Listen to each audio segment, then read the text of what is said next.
Good afternoon, everybody. The budget work session, I call this meeting to order.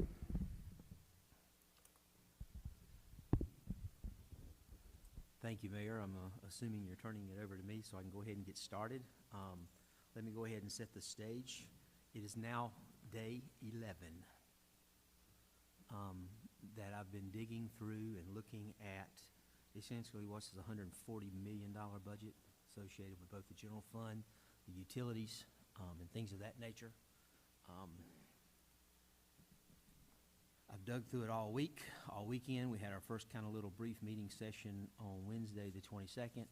Coming out of that, we've had some additional conversations that we would like to have, and we hope to kind of host those conversations today and kind of go through and look at some different things. So forgive me for backing up, but just kind of giving a general overview to catch us back up to where we left off on the 22nd. We'll see how that evolves. On the 22nd, each of you were presented, or actually on the 13th, each of you and staff were presented with a budget book. I see most of you have those budget books available for you. They were prepared by the interim city manager, working with finance and department heads. However, after going through this and having a conversation on the 22nd in regards to this budget book, no one made a motion to adopt that balanced budget as presented on the April 13th meeting, nor as you had available for you on the April 22nd session that we had last Wednesday. And there's various reasons for that, and we need to really be thoughtful of how did we get here, what did we do, what are we talking about when we're talking about tax rates, what are we talking about when we're talking about expense cuts and how that impacts. And so there's a good reason why there was no motion made to adopt that budget, because we want to have a second look at it. So I want to go ahead and give a little bit of briefing on some of those issues that you face. In your current budget, as proposed on the 13th, just to kind of bring you up to speed, that summary snapshot is a tax rate of 48.5 cents. You will recall that as we go through this, that each 1 penny on the tax rate generates roughly $158,000, or just say $160,000 to keep it simple math for us. So the general fund budget as presented on the 13th totaled $26,139,000 and some change. And in it, it recommended $1 million worth of cuts from the 25-26 budget, or our current budget going forward that we're operating in now. Those had frozen, unfunded positions. One city manager department was basically an assistant manager. And when you see those numbers to the right, those are total compensation numbers. They are not salaries. They're total compensation numbers to include salary and benefits. One from communications, customer service, police department, a couple of division commanders, street department, so forth and so on. It also has in it the recommendation for a reduction in force. That reduction in force is another, from the city manager's department, a part-time grant assistant. That part-time grant assistant was full-time at one time, but it has been converted into part-time over time because of the constraints of your budget and what you're dealing with. Another RIF is a police officer, 911 department, 1 telecommunicator, inspections department, admin support specialist, and closing of the garage, 3 positions. Forgive me for not having that number up there, but it was not included for me. And also the closing of the license plate agency. Those are all included in your current budget proposal as presented on April 13th. Going forward, it is my recommendation that we adopt a very straightforward budget policy.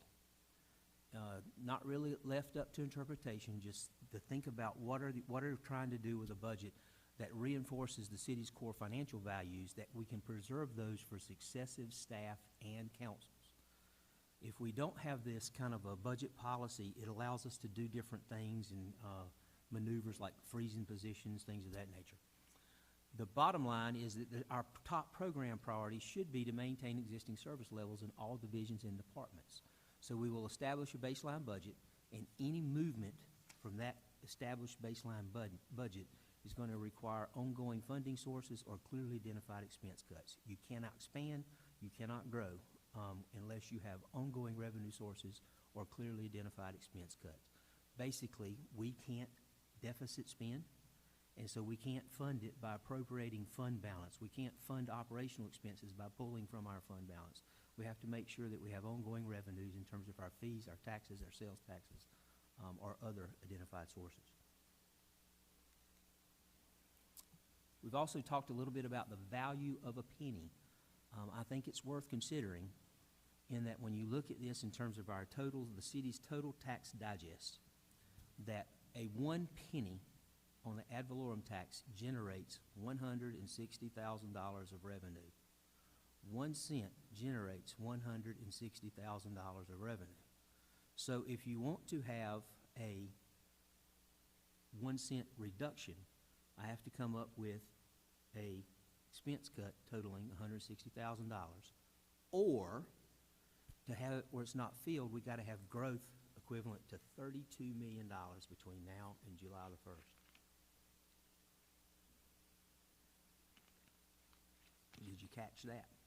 You got to have new growth of $32 million just to expense out or factor out $160,000 in cost.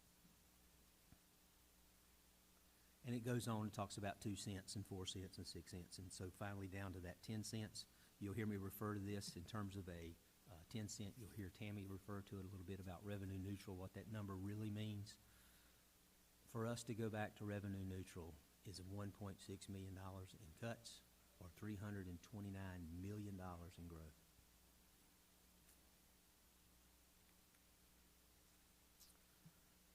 That rate reduction impact, how would shareholders choose to use any annual savings associated with it? This is just a simple little format. It is not absolute. It can be off a few pennies or a few dollars, but it just kind of gives you a general snapshot of the impact of that rate reduction. If you look in the left-hand column, the property value, and I'm going to go right to the center of it, $200,000, at the current tax rate of 48.5 cents, your taxes for a $200,000 home is $970. If you did a 1 cent reduction to 47.5 cents, that means your taxes annually would go from $970 to $950, and you would have an annual savings if you were that property owner of $20. I don't want to undervalue that $20. That's not what I'm suggesting. I just want you to grasp the impact of reducing the tax rate by 1 cent. Continuing from left to right at 4 cents, you're really talking about, that's a number that's wrong, that's a calculation, but the annual savings, $970, you see how we got off there a little bit. So let's jump to the 10. Something's happened with my chart here. We can simply do the math. At the end of the day, a 4 cents is going to actually reduce your taxes by $40 a year, and a 10 cent is going to be equivalent to somewhere closer to that $200 a year mark. The impact is how do people choose to spend their dollars. At our current tax rate, we've got that set. They don't get to choose how they spend those except through how those tax dollars are invested or spent in the community to provide these services. We got to have those thoughtful choices. Revenue trend, basically I went back and looked at all the budget books, once again stating that this is not absolute because as you roll up a budget, you're making budget estimates, and it usually takes about a year to 2 years before you get to budget actuals. So they could be off a little bit. I just want you to focus on the far right-hand column, the proposed 26-27 budget. That's the proposal from April the 13th that's in this book. It's not a proposal from today. It's a proposal from April 13th that's in this book. The taxes are expected to generate $7.5 million. Your other taxes is sales taxes. Sales tax is the second highest revenue source for the general fund. And then you'll see the highlighted section down there that says administrative charges, $4,989,000. That is the third highest revenue source for the general fund. And we can talk about those a little bit later. And the little number to the right, 31, means that's a 31 cent tax equivalent. If those administrative charges were to disappear tomorrow, you're going to have to come up with 31 cents in your tax rate. Add 31 cents to 48.5 just to break even on the loss of those administrative charges. Capital contributions and transfers, this is also coming from the utility. That's to another $1.9 million. And finally, fund balance appropriated $528,000. As we go through, I was asked the question, and I will state it very clearly and emphatically. I think that we are overly dependent on administration charges, overly dependent on utility transfers, and overly dependent upon fund balance appropriations to balance the budget.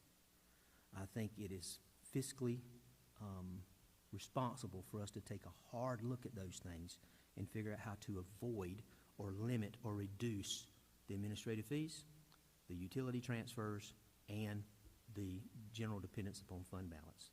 We'll talk more about that, but I just want to make that very clear. That's the whole idea of looking at this revenue trend. An expense trend, you have a copy of this, and I'll make a copy of this to anybody who wants to leave with it to talk about a few things, because I knew you wouldn't be able to see it. The blue arrows highlight some issues of concern. When you look at a given department and you go left to right and you see from 22 to 26, 27's budget, 138% increase in the expense. That may be very, very justified, but it should cause you just some type of antenna to go up and say, we need to look at that a little deeper. We need to look at what's causing this. Because imagine if every one of those lines doubled. They're not. Of course, some of them are going down, some of them are going up.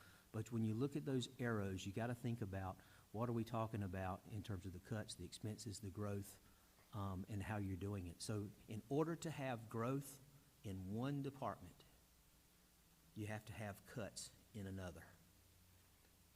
Or you got to have a rising tide in terms of increases in your tax digest value. So you got to really, this is what balancing a budget is about. So in order to have growth in one, you got to have a cut in the other, and that other may be things that you don't want to cut. The bottom line down there, if you look and you see outside support, the last arrow, you will see that that is a 100% cut in your current budget proposal. There are no funds being budgeted for outside support. Zero funds being for outside support or agencies. And then finally, you can see that you had a kind of a trend of debt services growing a little bit as well. Just something for you to think about as we go through the rest of these conversations and little topics of budget. One of the things that I think is critical, once again, this is something that you cannot see very well, but this is the police admin total. I know that our interim police chief is here, he's listening, and he's aware of some of the things that we have to talk about. But this yellow box, none of our department heads are aware of. This is a long-standing practice of mine as a city manager to budget their requests, but ask for a 2% reversion at the end of the year. What does this mean? It means that they have to come in at 98%, or basically in this case, if you look at the budgeted number for the police department, come in at under $422,722. The question that always comes up is, why? A few things happen, and you'll hear some of these statements time and time again. You'll hear people say, well, if you don't spend it, you don't get it next year. You may or may not have heard that. I can tell you I've heard it 1,000 times, okay? That leads to this thought that at the end of the budget year, we got to empty all of our buckets. So we got to make sure that we buy extra pens and pencils or paper or something to empty those buckets to make sure that we get that next year. So the next year's budget is based on the last year's budget. That's what incremental budgeting is about, and budgeting for cost is. So I expect, and I have a memorandum of understanding with all department heads, to pursue and target a 2% reversion. At the end of the day, this 2% reversion funds any COLA adjustments in the upcoming year. That's really what it's about. So if you can come in with this 2%, it helps us kind of keep the pace with the salaries of our employees. In the absence of that, as everybody's in their buckets, now you just see this growth. That's all it is. It's budgeting for cost, not budgeting for outcomes. That applies to every department. This one is legal services. What this is showing is that you've had to do a during the year budget adjustment for legal services. This is not uncommon. Right? This happens in all departments. We've done it in the fire department, we've done it in other departments as well. But legal services, what I'm trying to show here is that when you look at every department, they should track their expenses ratios on a monthly basis. Every department head, every director, every chief is provided with this budget report summary. And so basically you take 100% of your budget, you divide it by 12, and you come up with 8.3% per month. So when you come to any given month, they need to have in reserve the equivalent of what it takes to get them to the rest of the year. In this case, it's 17%, and so you have to think about, well, how much do you have left? So if it shows that they got 28% left or 18% left, you can see that you need to monitor those expenses pretty carefully. So another thing worth noting is that we do this throughout the year. This isn't something we wait till April and May. We do it throughout the year to try to monitor those expenses in every department. This one is E911 Communications. You can see that they're pretty good. They got 27% left and only 17% of budget needed. But you'll notice in there that the little highlight in red, define the outcome. These are the conversations that we've been having about how do we do 911, E911 services, how do you pay for it, how are they funded. And in this case, I am a firm believer that we have a stand-up separate 911 to the tune of about $633,000 that's already being provided as a duplicative service. That's why we need to define the outcome. All right? How do we balance those things, keeping that in mind? This one is a fire total. Basically, for the fire department to operate at a 2% reversion, we're talking about $29,000 out of the budget. That's an EMS. You're talking about, that's wrong again. It's a cut and paste. So let's just get on past that one. Here's where Tammy gets to come in. So Tammy, I said this is the 11th day, so this is the 11th day of her nightmare. I've been asking her questions and having her crunch numbers and do stuff, and she says, well, you know, John, I can work on weekends too. I said, no, I don't want you to do that. Now, if you have to work till 11 o'clock at night, that's a different story, but at least take the weekend off. So I'm going to turn it over to Tammy, and the whole purpose of this is to talk about how the organization evolves in terms of what the budget does and how do you get to where we're at. Let me try for you?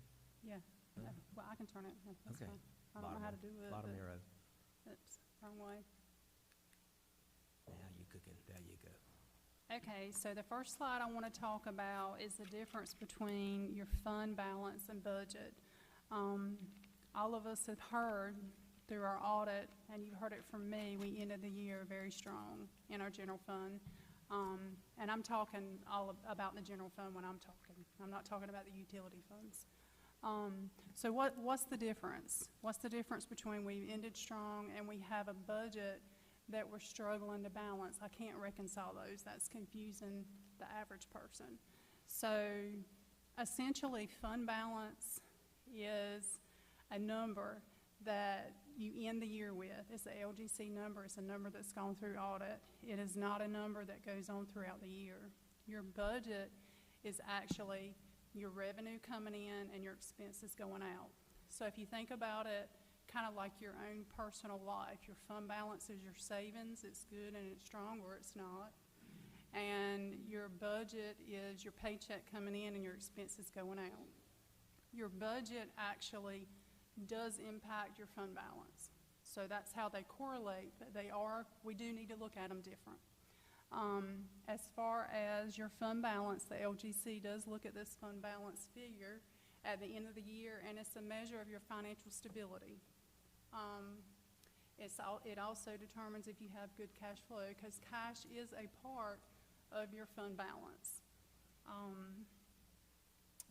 The purpose, like I said, is to measure stability. It doesn't mean you're rich in surplus. It doesn't mean that because you have a strong fund balance that you can do everything that everybody wants to do.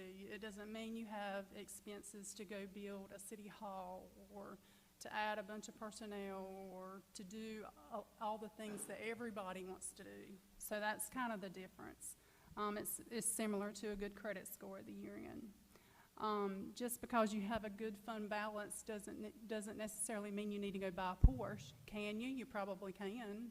Depends on how low you want your savings to drop. If you're gonna pull it out of savings and pay cash for it, you got that decision.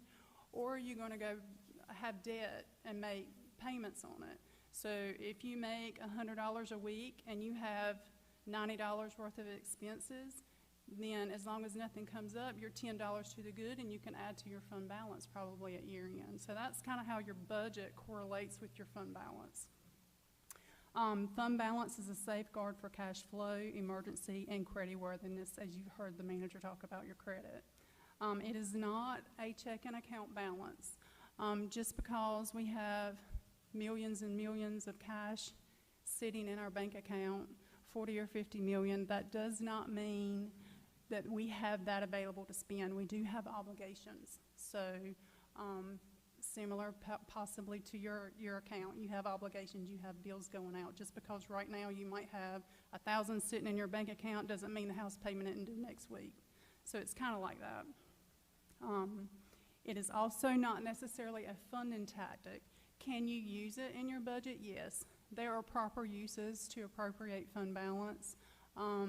Capital is one of them. We do have a fund balance appropriation in this budget, and it will cover capital, but it doesn't need to cover operations. So that's when you get in trouble because you can't sustain operations.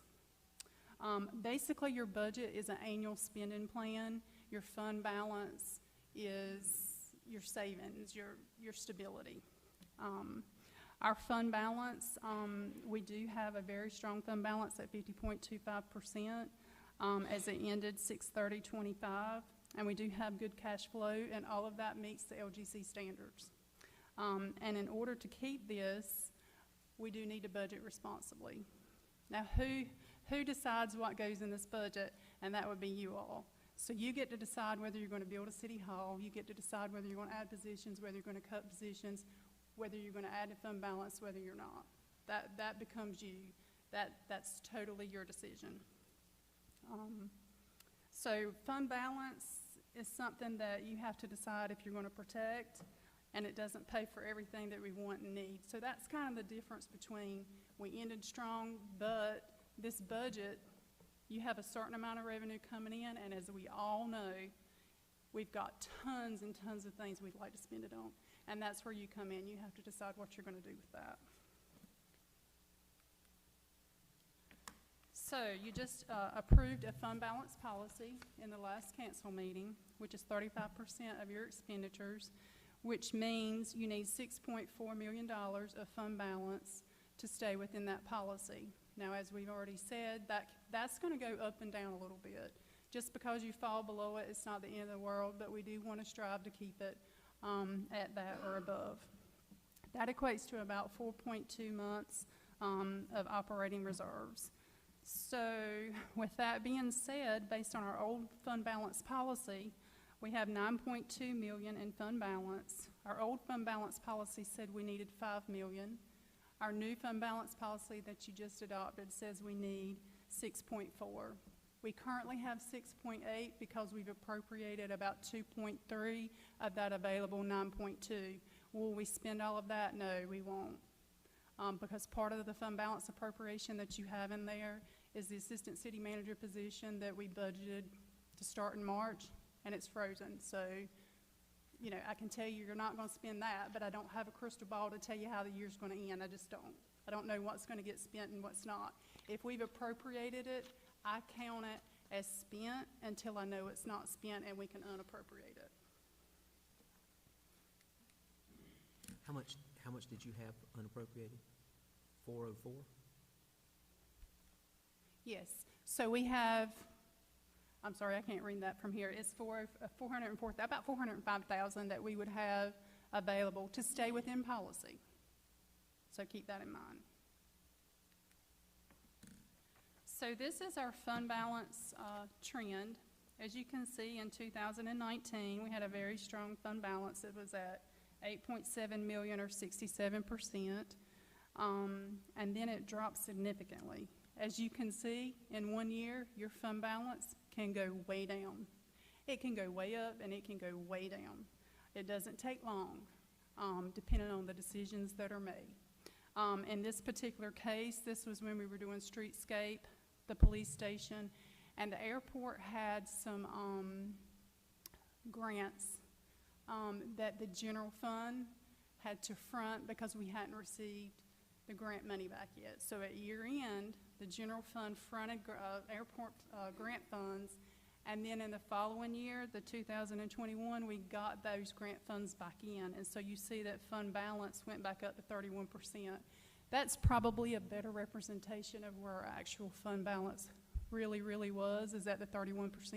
Because if that year hadn't ended that way, that's probably how we would have ended the prior year. And that 16% was back before the LGC had their 25% standard. So the LGC never even said anything about the 16%. But it went back up to 31%. Then you see it went up to, in 2022, you see it went back up to 45% or 6.9 million. And really this is kind of a false fund balance because we received COVID money. We received millions in COVID money. So that was dumped into our fund balance. We had to spend that money. COVID money, you couldn't just let it sit in your fund balance. You received money, they expected you to spend it. So at that point in time, that timing issue, there was some money just sitting in there from COVID. So then in 2023, you see it drop back to 26.10%. This is when the LGC had their standards. They had their new standards that said 25, if you drop to 25% or below, the city council has to answer to the LGC as to why and what you're going to do.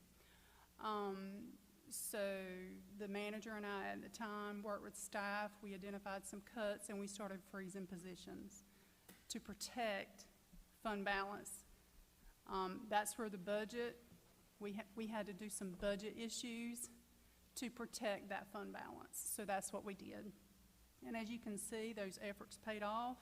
Our fund balance started coming back up to the 36.49% that ended in 2024. And then in 2025, we ended really strong at the 50.25, which is the highest we've ever been, at the 9.2 million.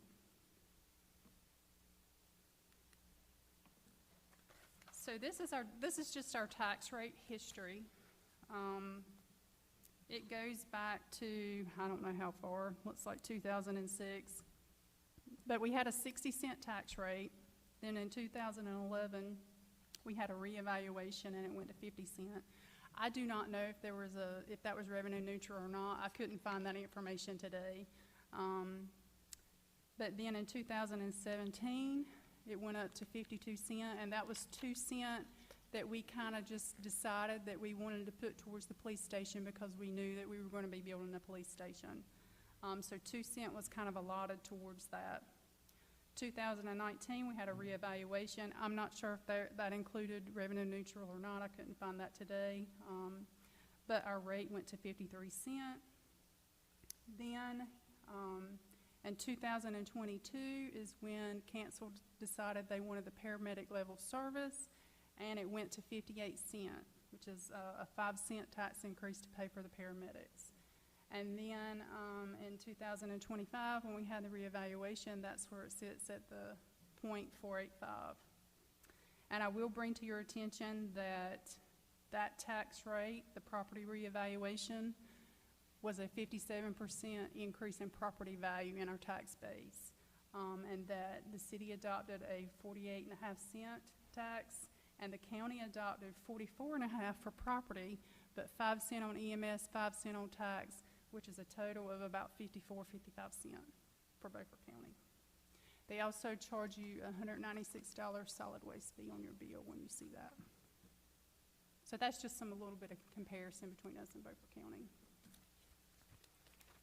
So understanding revenue neutral, there's a lot of confusion, even some controversy about revenue neutral. So I just want to make sure we're giving some information regarding that. So what is revenue neutral?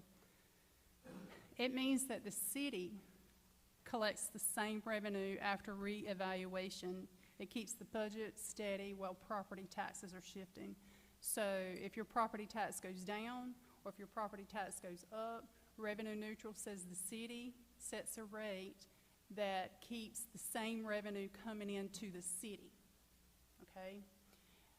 I've already said, we had a 57% increase in our tax base due to the 25 tax reevaluation.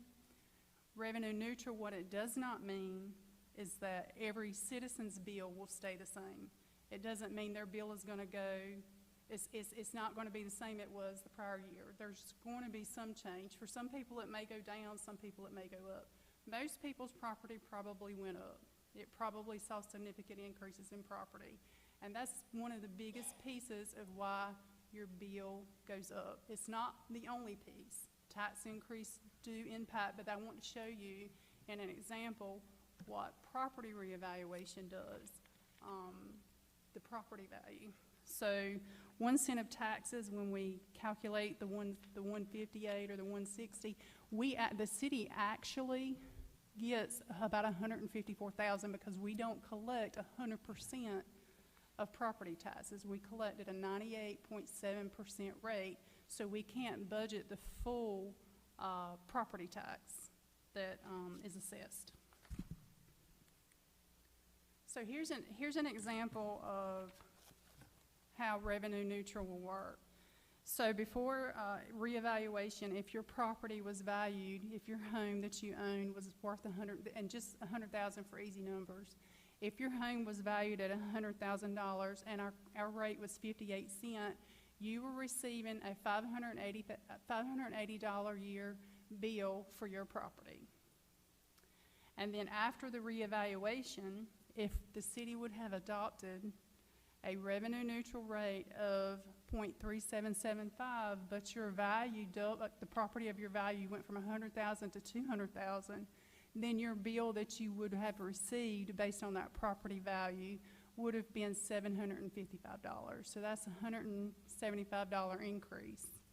That's just because your value went up.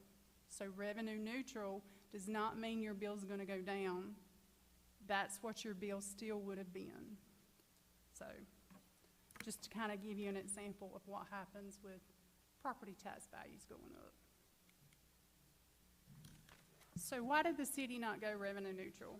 This is just a high-level summary. Like I said before, I can't remember what year I was talking about, but we froze like 16 and a half positions, and we eliminated like 2 positions during that time when we were trying to protect fund balance. So we restored 9 of those frozen positions. The city decided they wanted paramedic level service. That's about a $1.5 million cost to our budget. We want that, we have to pay for that. That's what staff cost. I don't know about other costs, but that's just personnel. Don't forget that our purchase power has eroded since 2018 with almost a 30% increase in inflation. Most of these tax increases have not taken in a whole lot of account the inflation. We have tried to do the best we can in this budget to decide how we're going to do that. And then in 2022, we did have that 5-cent tax increase to cover the 4 paramedics. The first round we did 4, 4, and 4 with the paramedics. So this slide just is another slide of kind of how we got here, starting back in 2018. That's when our property values were reset based on the assessed value. Then in 19 through 21, we're having cost pressures that are building. Our insurance is going up, our retirement expenses are going up, our infrastructure, everything is costing more. And then we have 21 through 23, we have the pandemic, and we're having real impacts from inflation. And then we start to add the paramedics. We want to add the first round, we did a tax increase. The second round, we didn't do a tax increase to get the second 8. So we had to appropriate fund balance to start balancing our budget. Like I said, fund balance, there is a time to do that, but we need to be really be cautious in doing it with our operations. Because it's just like your checkbook at home. If you're using savings to pay your house payment and not your paycheck or your retirement check that's coming in, that's not sustainable. So in 2025-26, that's when we had the reevaluation, and it was determined that a tax increase was needed to sustain what we were trying to do. So this is just a list to read off. 22-23, that's when City Council decided they wanted the paramedic service. They added 4 paramedics to the budget with a 5-cent tax increase. So that's a net wash. So that paid for it. 23-24, they added an additional 4 paramedics, no increase, no tax increase. It was kind of absorbed by fund balance to balance the budget. So that cost about, in today's dollars, that would be about $500,000. 2024, the fund balance audit report shows that our fund balance that I talked about, it dropped to 26%. And that's when we froze 16.5 positions and eliminated the animal control officer, and the full-time grant assistant became part-time. As well as we identified some other spending cuts. We sat the departments down and said, give us money back. We're going to take it from you so you can't spend it, and finance held it in its own little account over here. Because if they did absolutely have to have it, we could give it to them, but we took some money from them. 25-26, we unfroze 9 of those positions and added the last of the 4 paramedics. So we're looking at a cost of $830,000 for the unfreezing of the 9 positions. That's a good estimated number. And then $500,000 to add the last, so that's $1.3 million plus the $500,000 that we didn't fund before. There's your $1.8 million that you need for your tax increase if you want to continue with the services that we're providing. This slide just kind of shows the inflation history. Going back to 2018, you can just kind of see it's normal at 2.4 and 1.8, 1.2. You see the pandemic hit and it's 4.7. 2022 is when it peaked at 8%. These costs are real costs. Then it starts coming back down, but it's still high, 4.1, 2.9, 2.6. So that does put pressure on your budget. So what positions do we actually freeze? The police department put, this was back in 2025. This is not current. This is the history. So the police department took the biggest hit. We had 11 frozen in the police, and we eliminated the animal control officer. So that was a total of 12 positions in the police department that was impacted. Fire and EMS, we initially froze 2, but they were unfrozen relatively quickly. Inspections was 1, library was 1. We have a superintendent in the streets department that's split between the general fund and another fund, so that was a half a position in the general fund, and then in customer service we had 1 position. Like I said, we did eliminate the animal control officer and the full-time grant assistant, so that was the impacts for the history. We unfroze them in the 2026 budget when we got the tax increase. 7 of those positions were in the police department, and we unfroze 2 in the fire and EMS. So the actual positions that were restored, I will say we did a lot of ins and outs. We may have unfroze this position and then froze this position, so there was a lot of being hard to track it. But essentially, these are the positions that we restored. As you can see, most of them are in the police department and the fire department. So, where are we at today? We have a $26.1 million budget in our general fund that has been proposed to you. I believe you all saw this slide Wednesday from the manager. It shows your top revenue. So where does our revenue come from? Our top revenue is our property tax, which is where that 0.485 cent comes from. It's our most stable source of revenue. Property tax is pretty stable. We're going to get probably 99% of what's assessed we're going to get. We can count on that revenue. So that is almost 30% of our revenue at $7.5 million. So sales tax is our second highest revenue source. So that is about 20% of our revenue at about $5 million or so. Sales tax is pretty stable, but it can fluctuate. I mean, you think back to COVID, you think of the hotel industry. People weren't spending their occupancy tax staying at hotels during that time. So The same can be true for sales tax, depending on what's going on in your economy. That's not always a guaranteed source of revenue at that level.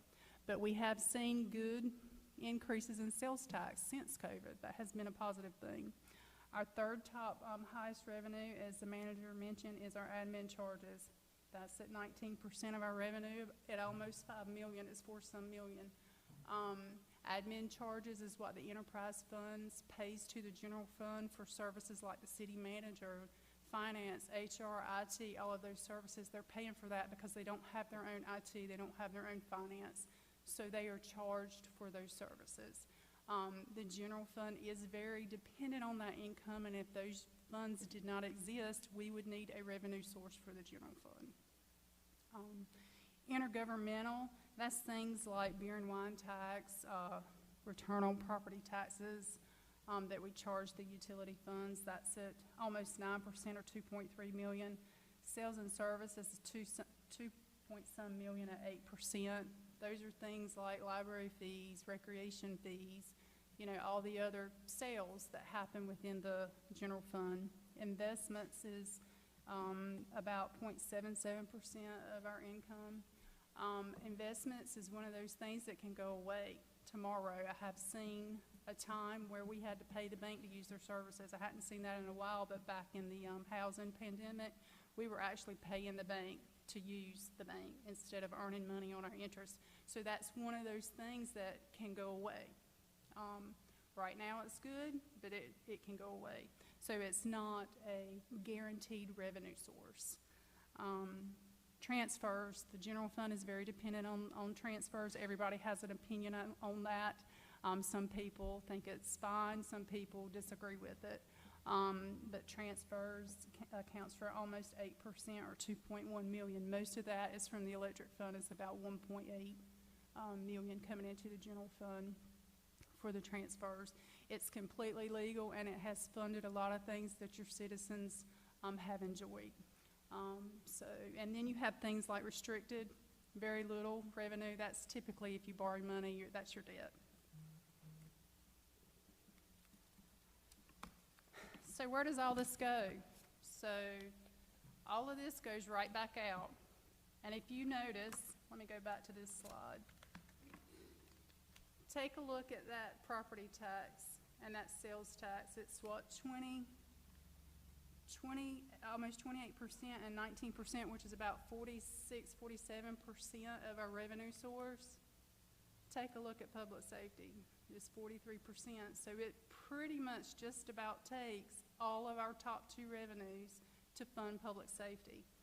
Public safety is the most important thing we do, though. So it's kind of like what the manager went through, that chart he went through the other day. You know, your psychological needs have to be met first. This is one of those psychological needs. But this is where it goes: public safety. Administration, which is things like HR, finance, IT, 21% of your budget. Culture and leisure is 15%. That's things like library, recreation. Other is about 14%. That's your miscellaneous departments. That's your economic development. So what's in miscellaneous? You have things like insurance and citywide postage, things that would be too petty to track in every single department. And then public works, which is like your garage, your municipal building. That is almost 7% of your budget. So balance and actions. Now keep in mind, this is not the budget that this manager has presented. These are the actions that was taken in the budget that is before you.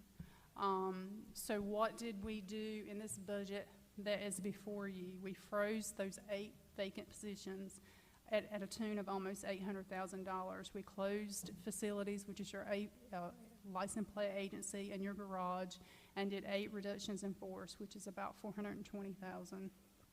We increased the admin charges. Admin charges have different allocations, but essentially if your budget increases, which it will because your costs increase, you're going to have an increase in admin charges, so that was close to $200,000. We did increase the electric transfer to an additional $150,000. We did a cost of living reconstruction. We changed the way that we were going to give out COLA to try to capitalize on some savings at about $115,000. The senior center fees, we removed those. There was, at one point, we were gonna charge senior center fees. That never happened. We removed those, so because we're not charging that now, that was $91,000 that we were expecting to get, but we didn't. We get the grant funds back at $50,000. So that was added back, the $50,000 in grant funds. We increased the EMS revenue, and this is based on, adding the second truck. That brings in additional revenue. And also, the fees are increased. That's not anything that the fire chief has done or the, fire department has done. That fee increase is based on the contractors. They do that. So, those fees will bring in another $272,000. And that's just a good estimate. We do have a fund balance appropriation of almost $530,000.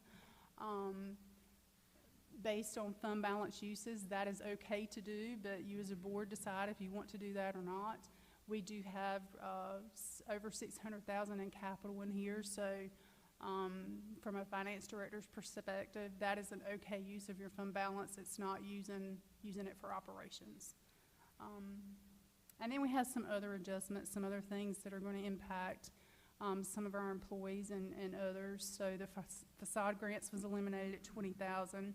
The health clinic that we provide to our employees, we reduced that by 1 day, which is close to $20,000. Instead of paying cash for the streetscape that's going to happen downtown at the $650,000, we decided to put in here to borrow the money. Christmas lights was moved to the general fund. The electric fund used to pay for that at a tune of $50,000. So the total admin fees, and you've already seen this, is $4.6 million, and the total electric transfer is $1.8 million. So that's a high-level summary of what's in this budget.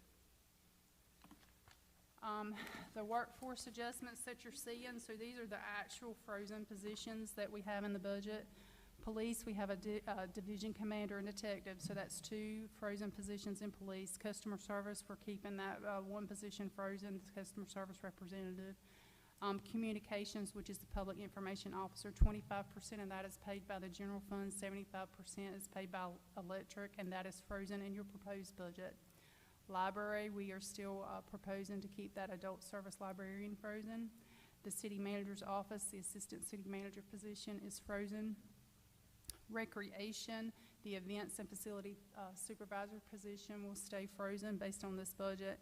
And in public works, that public works superintendent that's split 50% general fund, 25% stormwater, and 25% sanitation is budgeted to stay frozen at almost a cost savings of $800,000 if we go through with that. The reduction in force, 8 positions that is proposed is 1 police officer, 1 telecommunicator in E911, the admin support specialist in inspections. By closing the garage, there's 3 positions, your supervisor and your 2 mechanics. The license plate agency will be 1 position, and the city manager's part-time grant assistant for a total of about 420. So those 2 combined is about $1.2 million in positions. And this is a slide the manager wanted me to put up here. Do you want to talk about this? This is the capital. No, basically, all it's doing is showing where the capital expenses are going in the budget versus the request. So I can't see it even if I put my glasses on. But let me have it right there. Just in a nutshell, what it summarizes is that the capital request from the departments were the tune of $3,905,000. What has been budgeted is basically the appropriation from the fund balance about, is that 582, 555, or 682? That's 682. Okay, That's so the you got $3,905,000 in requests, and you're funding 682,555 with a fund balance appropriation of 500 and some change earlier. You see what's happening here? Okay, and so at some point, this is a reflection of kicking the can down the road. At some point, it's going to come back and bite you. And so you've got to have a truly CIP that is funded so that you can have the adequate replacement of your equipment in a timely manner. You gotta get a CIP funded, so that's the basis of this. That's on page 277 of your budget in your appendix, so if you wanted to look at that, that's where you can find it. I would encourage you to look at literally in your budget. Your summary pages are right at the beginning of your budget. Starting on page 2, going through,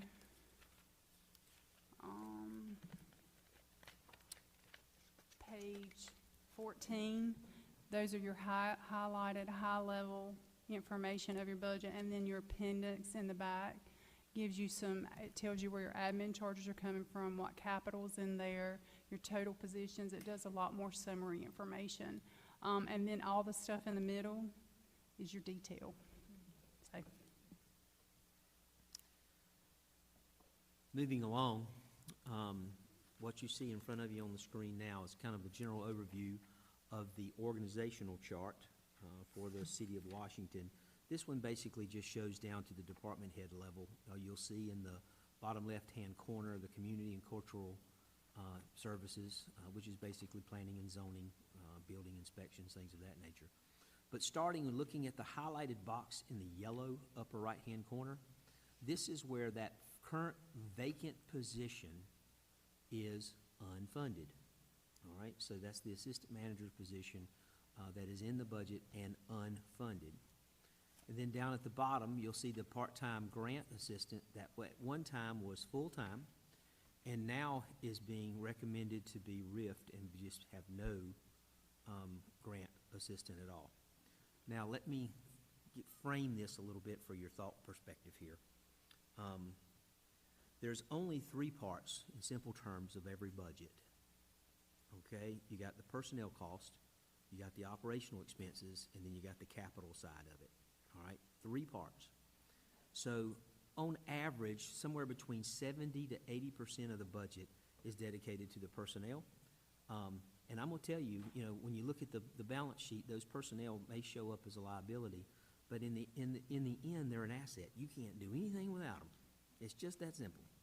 You have to have these guys out there and gals performing at the highest level possible to provide these services to our community. So, but it's a big chunk of what the budget is, and so you got to watch that very carefully so that you're not necessarily downsizing or upsizing or doing whatever you do with the staffing, but you're trying to right size, right? You're trying to get just the right amount of folks that can deliver those services. But you can't be all things to all people at all times. So this is highlighted in this just general overview chart of our organizational chart, where there's an assistant manager position that is unfunded, vacant, unfunded, and then a RIF of the part-time grant assistant. So keeping that in mind, this applies to every department within the City of Washington.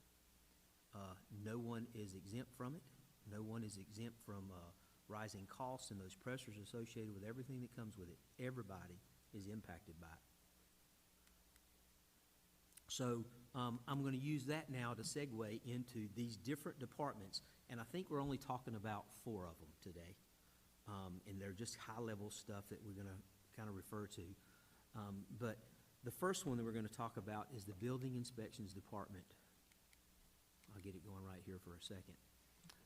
You will recall, when you look at building code administration, these are the building inspectors that go out and make sure the roofs are right, and the electric is right, and the gas piping is right, and the mechanical is right. All of these things have to be considered. We are required by state statute to provide building code administration, but we are not required to hire a building inspector. There are various ways that we can fulfill that obligation to the state in terms of inspecting the buildings. One of them, we can create our own inspection department, which is exactly what the City of Washington has done. Another, we can create joint inspection departments with 1 or more other units of local government. We can contract with another unit of local government for provision of inspection services, and we can arrange for the county in which the city is located to perform inspection services within the city's jurisdiction. We don't have to hire one, but we have to perform these services. They are critical for our community in terms of public safety. This isn't just something that we're doing, right? It's about public safety in terms of the people and the properties that they buy and the properties that they maintain. What happens is that I have reached out and talked with the county manager about the possibility of contracting with a unit of local government for the vision of these inspection services. I can contract with Bellhaven. You don't have to contract with, they're just, 30 minutes away or so. You don't have to contract with the county. But the basic contract provisions that I discussed with him is that they would retain all permit fees, and Washington would contribute basically a total compensation amount for one full-time building inspector. At the end of the day, the county manager has indicated that the Beaufort County Board of Commissioners have no interest in creating economies of scale that will reduce costs for Beaufort County taxpayers. That's the bottom line. All right, they have no interest in it. And there's various reasons for it that, I get highlighted in it. But at the end of the day, we still have to provide the service. The question is, how do we provide this service? And how do we do it at a cost-efficient and a highly effective manner for our residents and our taxpayers, and ultimately our shareholders, in terms of what the city of Washington is. If we don't, what do? The North Carolina Department of Insurance, basically the state fire marshal, can come in and mandate these inspections, and they can contract with somebody and then charge us to do it. We're going to pay one way or the other. We just got to think about how this works. The reason why I frame this way is that the entire city budget, you've got the general fund that sits over here, and you got utility or enterprise funds that sit over here. So the enterprise funds are supposed to be fully funded with their permit, their fees, things of this nature, right? They should not be subsidized by the general fund over into the utility funds. Yet what happens legally is that the utility funds basically transfer over into the general fund. And so the utility fund is making transfers that pays for building code, whatever it may be, in the general fund. The building code, the inspection department, should be treated like an enterprise fund. Its revenues should support its operations with little to no subsidy from the general taxpayer. What I mean by that is if you have permit fees that come in for the permits, the gas, electric, the housing, the building, whatever it may be, at $150,000 a year, why would you spend $500,000 to have that program stand up to do inspections? This is about right-sizing, not upsizing, not doing the service, but it's about right-sizing based on what your actual demand is. And so you have to be cognizant of that and think about what's the demand on our service level, and then are we, I don't want to use the term, I'll use it, are we overfunding or underfunding that? Are we trying to find just the right spot? If there was a single right answer, everybody would do it, and there is no single right answer. Everybody's having to think about how do you balance and how do you provide these services. With that in mind, you'll see this is the organizational chart for the Community and Cultural Services Department. Basically, down in the right hand, you'll see that there is a chief building official that is currently frozen vacant. Then you'll see that the budget you have right now, the administrative support specialist is proposed to be RIFT. And then you'll see the highlighted of the 2 building inspectors, and then the floodplain code enforcement compliance officer. The floodplain code compliance officer technically is an anomaly in that it creates a little blip in that budget, even though it's really not building inspections. It's just there, so it probably should be housed with somewhere else as opposed to in that budget, so that you can track revenues versus expenses and look at what it means to kind of balance that as an enterprise fund. At the end of the day, what's happening is we're only getting so many permit fees, and we are taking tax dollars or utility dollars to have all the staff in the building department, which basically means that our taxpayers across the entire city and our rate users across our utility users across the entire city are subsidizing the construction of someone's house. You tracking me? So there's got to be a balance there to where you look at what the demand is. Now, we can clearly have 3 or 4 building inspectors and be able to do it just like that, okay, on demand. But what you'll find is that you have that many, you got really a lot of management by wandering around. Maybe, I don't know what you do when you got that many and you only got so many permit fees to support it. You got to think about what that demand is and what services they're providing.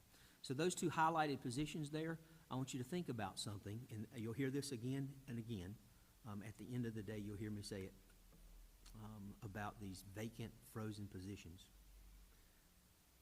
For the sake of clarity, I think they're a mirage. Okay? It is a budget tactic that is really, really silly to me. And this becomes a function when we have COVID. Obviously, you know, COVID, we shut down doors, we shut down churches, we do different things, right, in terms of the pandemic. And a lady calls me, besides the fact of the pastors rapping on the door, talking about shutting down the churches, right? A lady calls me and says that I should send all of my non-essential employees home for their safety. Now, coming out of public safety, I get it. I understand that concept. But what I take exception to is referring to our employees as non-essential employees. They are assets. They're not liabilities. You can't do anything with them, without them, okay? And so when you refer to them as non-essential, my response to her was really, really simple. Ma'am, if they were non-essential, they would not be in the budget. And I make that very, very clear. So having a position budgeted, frozen, vacant, and saying that is essential makes no sense to me. You're either going to fund it and you're going to deliver a service with it, or you're not going to fund it and you're not going to deliver that service with it. So the budget is a spending plan. The personnel is 70 to 80% of that, the cost or the asset that goes into providing those services. And so if you don't fund those positions, you're basically underfunding the service capacity of that department. That's just how I see it. Living through, you know, both the Great Recession, but managing through the Great Recession and the pandemic with COVID, you got two different spectrums, two different bookends of how you deal with this stuff, and this is one of them. Freezing and unfunding positions that are essential to the service delivery of the organization makes no sense to me.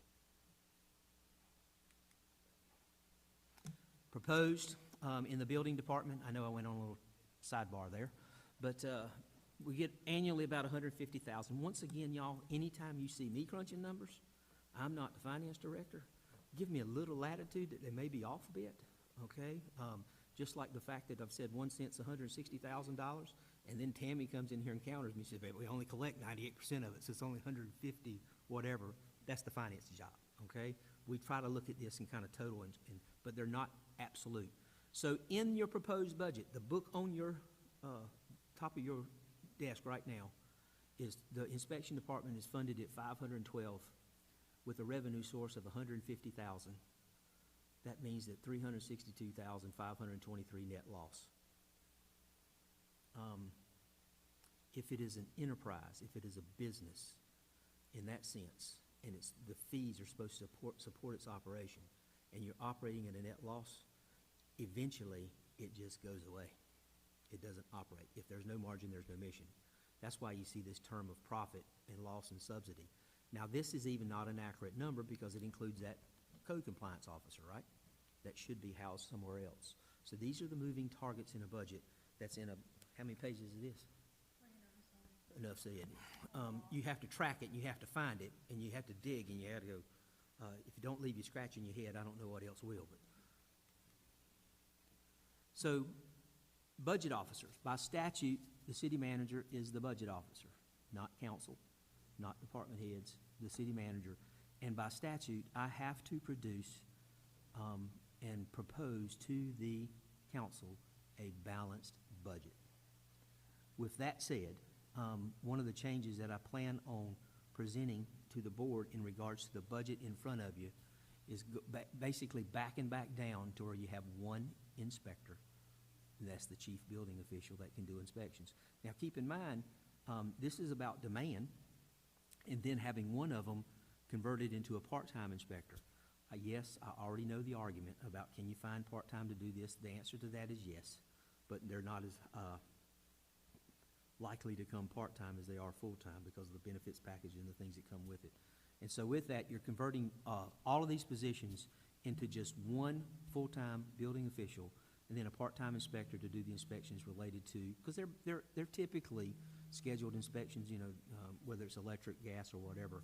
So you're really not cutting a service level capacity, but you are thinking about how do you right-size this organization based on the revenue streams, and how do you take in, and you're not providing all these different subsidies to the tune of about $300,000 net loss. So that will be a change when we talk about building inspection. That will come to you. I have to present the budget to you by the end of the month, so by June 1st, I have to present the budget to you, and then you'll go from there. You'll have a public hearing, things associated with how do you roll out that budget before you get to formal adoption. So all of these things are moving and coming forward.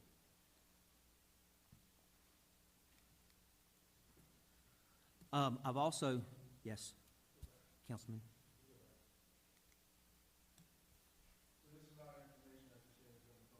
Yes. Mm-hmm. Yeah, by all means, jump in.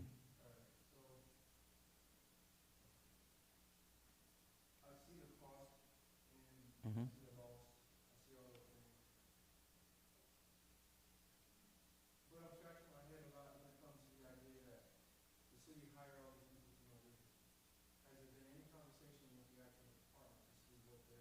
Yes.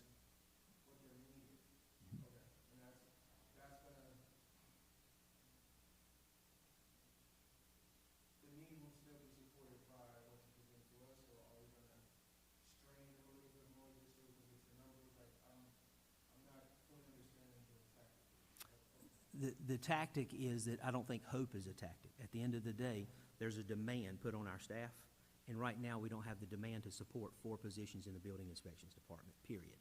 Okay, so now you go, well, how do we do this? There are 2 components, and the next one's coming up here. 2 components. One of them is the fees. When's the last time we actually looked at the fees that we charge for these for the inspection department? So we've got to revisit that issue too. That is actually baked into or cooked into the building valuation data of the International Building Code. That's one of the things that I've met with them about looking at it. And I've got actually a document here on it as well about looking at those fees. The other about the conversion to the part-time position is that this is really just to meet that demand, to make sure that there's someone there. I can tell you that if I had my choices, I would rather have a joint department where we could create these economies of scale instead of just doing this, so that you could have all these pieces moving together collectively. But in the absence of, no, we don't want to do that, I'm going to look at how we do it and how we make sure that is the role of the budget officer. So yes, I have followed up with Brett. Brett actually will be promoted to the chief building official, okay? And then the other will be converted to the part-time. Then one of those positions will be gone. History. The Great Recession. My tenure in Georgia, with the onset of the Great Recession and coming out of that, we had 4 building inspectors for a city with a population of 40,000 over 27 square miles. We ended up with 0 inspectors because we outsourced the whole department to a company called Safe Built. That takes away some of the things that go with it, but you're still talking about providing a service based on the International Building Code, not based on just an opinion of what should or should not be. And so it was very effective because they got paid based on the inspections they did. But they were serving multiple communities. That's why you do joint departments. They're not just one. I would dare say, and I haven't even talked to Belhaven about this, but the county was doing some inspections when Belhaven didn't have an inspector. Now that they have an inspector, I would dare say they don't have enough permit revenue to support their inspector either. So if we could team up, we get to provide a higher quality of service, actually with a controlling of the cost as well. So yes, those conversations have occurred. Does it mean that everybody still wouldn't want to have 4? No. Everybody wants to maintain what they got. And that's part of our budget policy, trying to maintain those service levels. But we have to balance that out.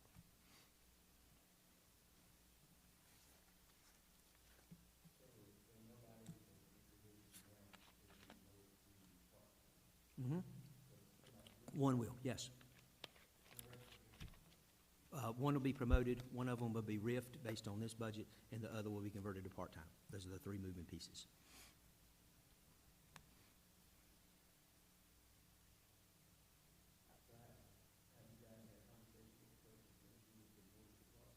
I've had conversations with the department heads and the directors.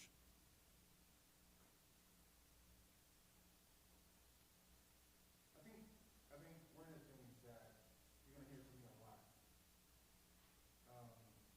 even at the previous meeting, Mm-hmm. we're sitting around the table as if we have a budget that was read, and we're struggling to make ends meet in some kind of way. But it seems like we come to the table now, and the first thing that's on the chopping block is the personnel who helped us get anything. And that's, and I understand, that's a slippery slope to say the least at times. But, I think part of this community, that again, we didn't speak about quite often as we go through this, is, and this may be personal for me, people who help you fight to get to good, then all of a sudden you do away with them when you get it. That's not right. Mm-hmm. Right, so, again, just making sure that, like you said, based on the code, things of that nature, that we're as strict as we possibly can be before we decide we're gonna cut two people because I don't feel like they're working enough. When, unless there's a conversation with the head, sharing with that partner that says that, outside of that, I think, me sitting in the council, it's a head scratcher when I watch so many positions get mixed. I mean, again, these individuals are here in the fight with us to get us from the lower numbers and the ebb and flow. I get it. The assumption is that we're not in the red, but we also have to have an assumption based on where the horizon is. We gotta play to where the puck is. And so that when we talk about all these administrative charges, we are taking from others to support things in the general fund, and that is problematic, and we will get to that as well.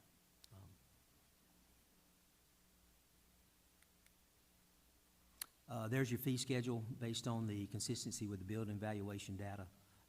The inspections department can talk about this. Basically, you ask the question, if you look up at the top up there, it says new construction additions, alterations, and repairs at 20 cents per heated square foot. That means that the permit fee for a 2,000 square foot home is basically $400. How many inspections do you have to do, and how many hours are associated with that? You're gonna have footings and insulations and all the different types of inspections you gotta do. And so you have to think about, is that rate the right rate? And so how did you come up with this? When was the stuff? And so here is the basis for adjusting the fees, cost recovery, peer comparison, workload and complexity, fairness. This is coming from the inspection department. Okay, this is what I asked them to look into. So I got this document today. Glenn turned it in to me, and it's talking about changes. So new construction, alterations and repairs, 75 plus 20 cents per square foot. So you get into basically the fee changes to help support and fund this operation. That's why I asked them to do it, okay, instead of me just doing the numbers. I know how it is in different places, but proposed budget with the officer changes, that's basically what it would look like. The inspections department proposed budget would be about $235,000 instead of $512,000. Okay, you can't raise the fees enough, y'all. You just can't do it to support those things.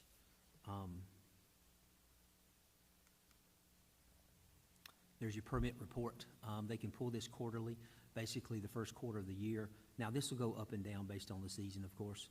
The permit report's about $57,000 in permit fees for the first quarter. So if you're tracking that, if it was to be consistent, and you would make an assumption about $200,000, now you're at a point to where your permit fees are paying for your inspections, and you're operating at an efficient level. John, what would happen with the money saved? Do what? What would happen with the money saved? Will the you reserve that department? question? Sure. Please. You're gonna get too far ahead of me. But yes, where's it going, what's happening? Another one, planning and zoning. I floated the idea of putting P&Z out to the Council of Governments here locally. They're at the end of Market Street, and say, you know, what would it cost us to do that?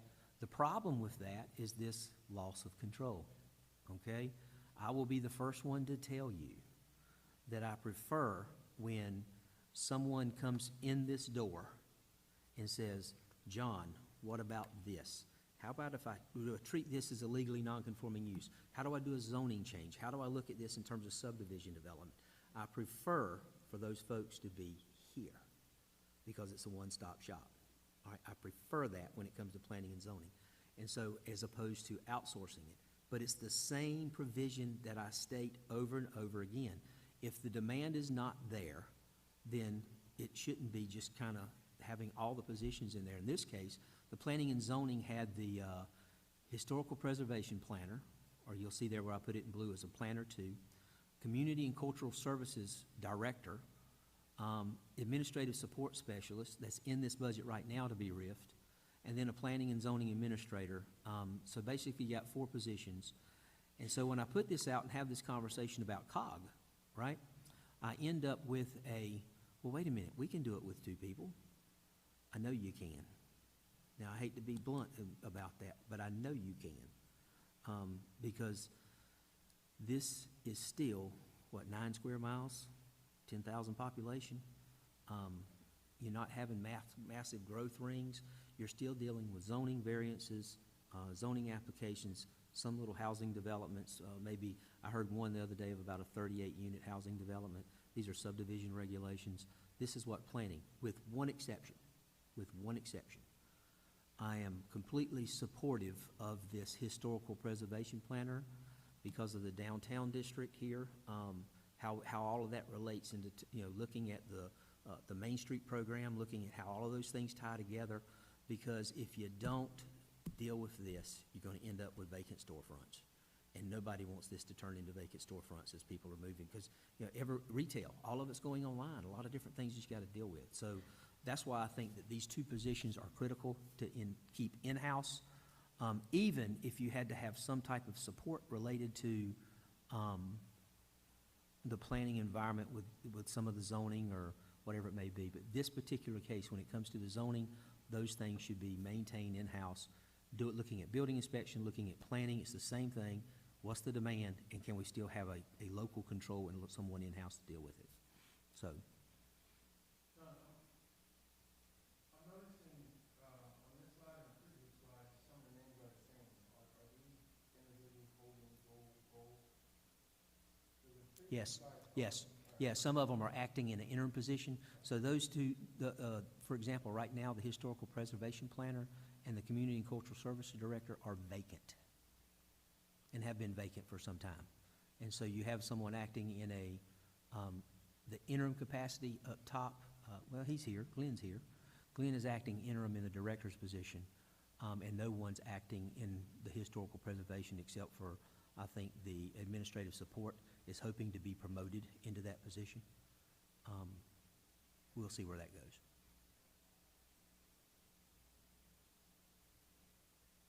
Could you go back to the other slide that looks like this? How far back? Building? That's because they're all in the same department, I think. Yeah.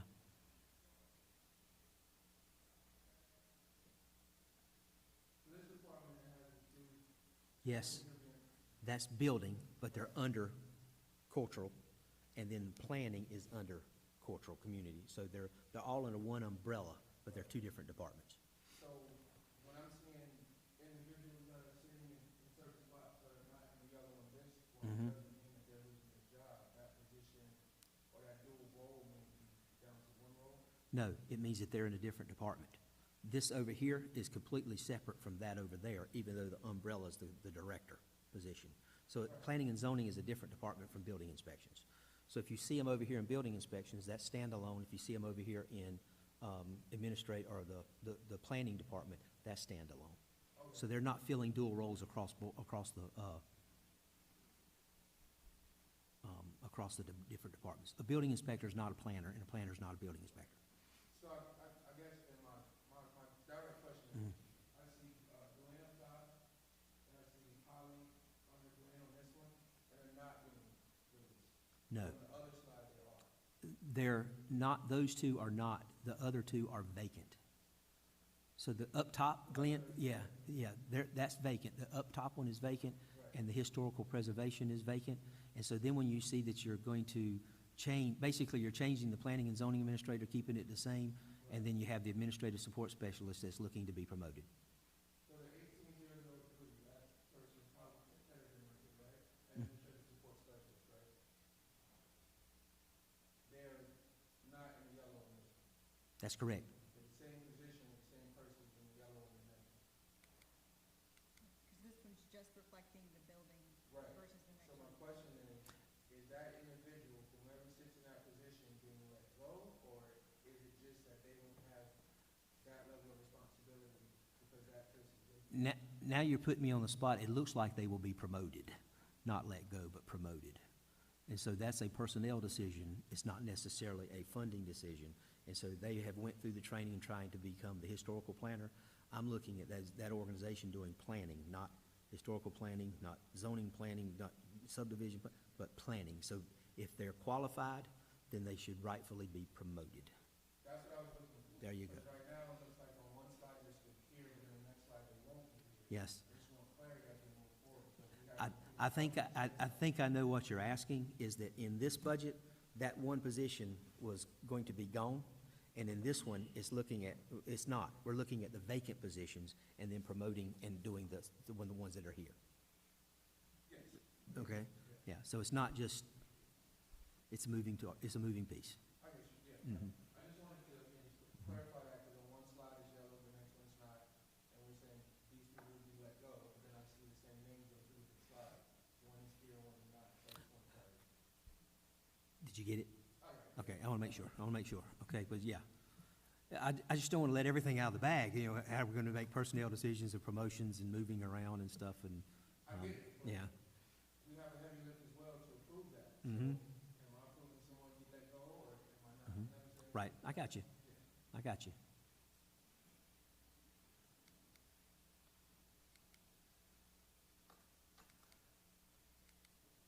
Let me get back. Okay, so that's where we were. So you can see that basically, you're not really eliminating them, you're just moving them into the different slots. And so that's how you deal with the budget component of it. Police is another one. Look at the red I on have that. a quick question before we go Yeah, forward. sorry. With the elimination of the community and cultural service position being the top, Yes. what would be the new department head title for this proposed? The planning and zoning administrator. Okay, so that would become the department head over all of that. Mhm. Okay, thank you. That one's been vacant for quite a while. And y'all, you know, here you go in terms of the personnel component. You'll find that it's not really, really easy to get people to come to work for government. There's various reasons for that. Yeah, seriously. It's not really easy to get people to do it. The environment is tough, and we are generally non-competitive with the private sector for various reasons. We have burden rates in terms of our total compensation that the private sector doesn't have, and so they're able to offer higher salaries, less benefits, or comparable benefits at a lower cost. But we're burdened with the pension plan, you know, all of the things that come with that. Even so, we didn't even talk about it earlier. You know, they said, well, sales tax is going up. We just got through saying inflation did. Sales tax is a percentage of what you spend. So if it's costing you more for a loaf of bread, it's costing you more sales tax too, or whatever it may be. I just use a loaf of bread as an example, but all of those things have to be looked at, and it's 300 pages, 11th day. Police department, you okay with that? Moving past it, okay. Police chief, vacant. Police commander, frozen, vacant. I can't even tell how many. Detective, frozen, vacant. Vacant. Master police officer, vacant, vacant, vacant. If these are essential positions, how in the world do you freeze and vacant them and unfund them? Clearly, maybe the essential part of it has to be questioned, right? Maybe the structure has to be questioned. How you service, how you deliver those services has to be questioned. This is the what if we did it differently. And so here, we're just mathing them on the books, unfunding them, when we really need to get to the issue. What is the right size of the organization, and what are we trying to, what service are we trying to provide? What's the outcome? Now, with that said, if you called 911, how quickly do you want a police officer to be there? 95% of the time. That's the question, okay? The police department, and here he is, Phil's back there, so I'm gonna pick on him for a minute. We all know that most of the time the police department responds after the emergency. The fire department responds during the emergency. So the staffing structures are different, okay? Even though when you call a police officer, you want them to come pretty quick.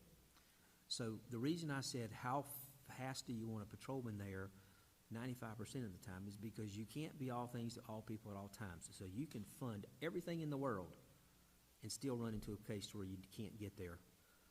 And so some of those calls, you have to think about what the volume is and what the type of call is. How fast do you want a police officer to get there for a barking dog? A noise complaint, okay?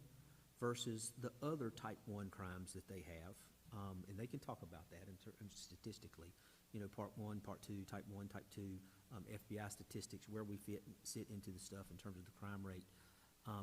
This is really what you gotta look at, and that's why I got you to focus before on that whole 911 center, and you heard me say it again, okay?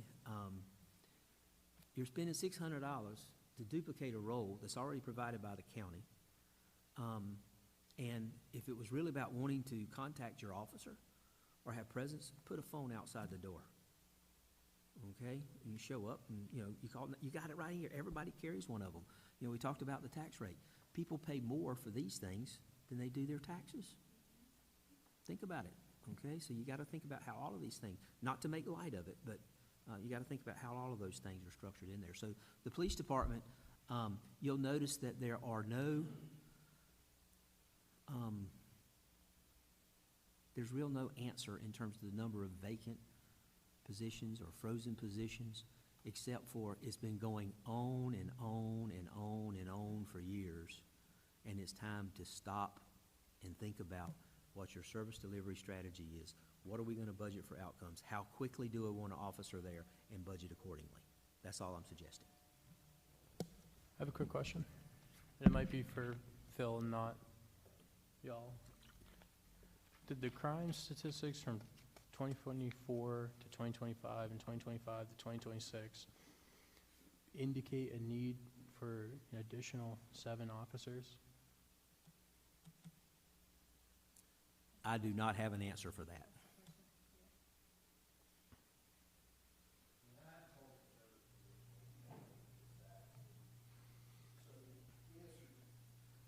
Phil, what he's getting to is data-driven decisions. Please share. Please share. So for us, we answered, our calls for service were 22,404 for the last year. I mean, that's from January to December. That's down from previous years. So to me, that means my guys are going out, they're doing, guys and girls are going out and doing what they're supposed to do. I mean, my calls for service are down. But what you have to look at is surrounding areas. Like New Bern, for example, has about 32 to 34,000 calls for service last time I looked, but they're doing it with 75 officers. Greenville's got anywhere from 90 to 100,000 calls for service. They're doing it with an allotment of 204. Now, they don't have that many officers, but they're doing it with 10 times the officers we have.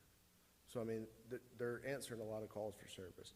As far as our crime numbers go, we can look at them, but, you know, they've stayed relatively the same. We've done very well on our Part 1 crimes moving forward, but as far as the FBI numbers, they really haven't put anything out in the last, like, 4 years. It's just not something they've worked on. But, you know, our total calls for service have gone down, but what I'm looking at is I've got shifts that have 3 officers and a supervisor, and the problem I'm running into is that if I maintain that staffing level, I'm burning my people out. They can't get vacation, they can't, my minimum staffing on a night shift is 4. Well, that's everybody. My minimum staffing day shift is 3. So I may be able to send 1 to training, I may be able to give 1 off, but that's burning folks out. So that's the issue I run into, is that you're burning them out. And we talk about mental health in the public safety realm, and that's really what I'm looking at, to be quite honest.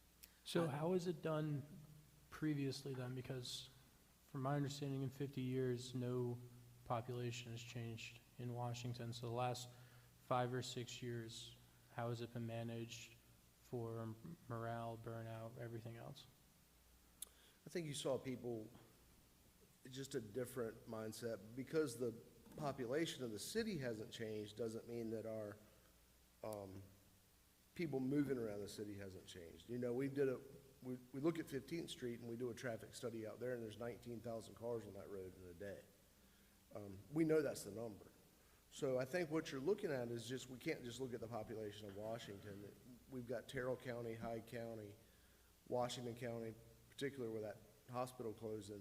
Over there, folks are coming over here for medical care. They're coming over here for shopping, to get their business done, particularly from those eastern counties. So we're looking at a traffic increase. We're looking at increase in just folks in general coming over here to Washington. So I think that's part of the issue too. Becoming more of a tourist destination. So just because our full-time residents haven't increased, I think our traffic and our population has increased throughout the day. Okay, thank you. Yes, And the vacant positions that have been vacant for a while now, I mean, do you feel like those could just be eliminated? Could the department continue to operate without filling these positions? No, I don't. You don't think so? No. Okay. Because again, that's a morale issue for my officers. I feel like I would like to fill them to at least, and I eliminated the command staff position when we were going through the budget the first time, because the positions that I want to fill are in the patrol division. I need patrol officers. Sure. I mean, myself and the command staff that I have, which is Captain Bradbury of Patrol, are handling our command staff duties, but I need patrol officers. I'm not the police chief, I'm an old fire chief, but at the end of the day, the number one priority for the police department is patrol. It's visibility, it's about response times, getting to where they need to be. And so it's not necessarily all the day staff that you have, administrative capacities. So if you think about that, even if you, a beach, for example, a tourist destination, Sunset Beach here in North Carolina has detectives on patrol. Because guess when you have to investigate crimes? 24/7, 365. So why not have it to where they have that dual capacity where they can actually go investigate some of those crimes during the evening? So that's what I mean about right sizing, but I agree that the number one priority is the patrol side of it. You still have the investigative side of it, but it's about that visibility. It's about someone showing up when you call. Right, I agree as well. I was just curious if there was an increase in crime, or if there was something that directed the increase in staffing from one year to another. That's all. I was just curious. No, I just want to make sure that we're out there and we're in these neighborhoods and in these communities to make sure crime stays down and stays the way we want it to. Yeah, And we I do think that all as of us well, share sir. it. When my detectives are Are they?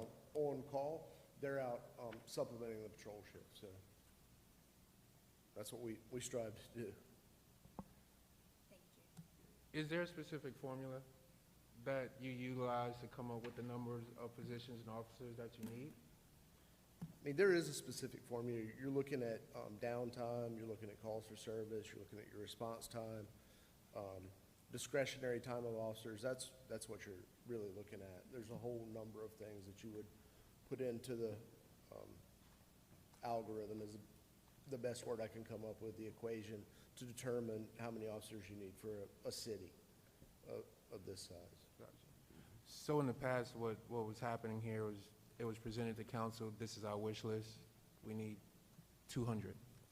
But we can make it work with 100, but we need the 200 as soon as possible, right? And then you would get 5 or so more on and 5 or so more on based on budget. So that's where the red vacancies and freezing was being presented to us. How did you guys come up with the additional, because we're looking at, how do we add these extra services? How do we do this? How do we do that? So how did you figure out, well, this is how we're going to permanently fund these positions? Where was that cost considered from? The manager. What did he recommend?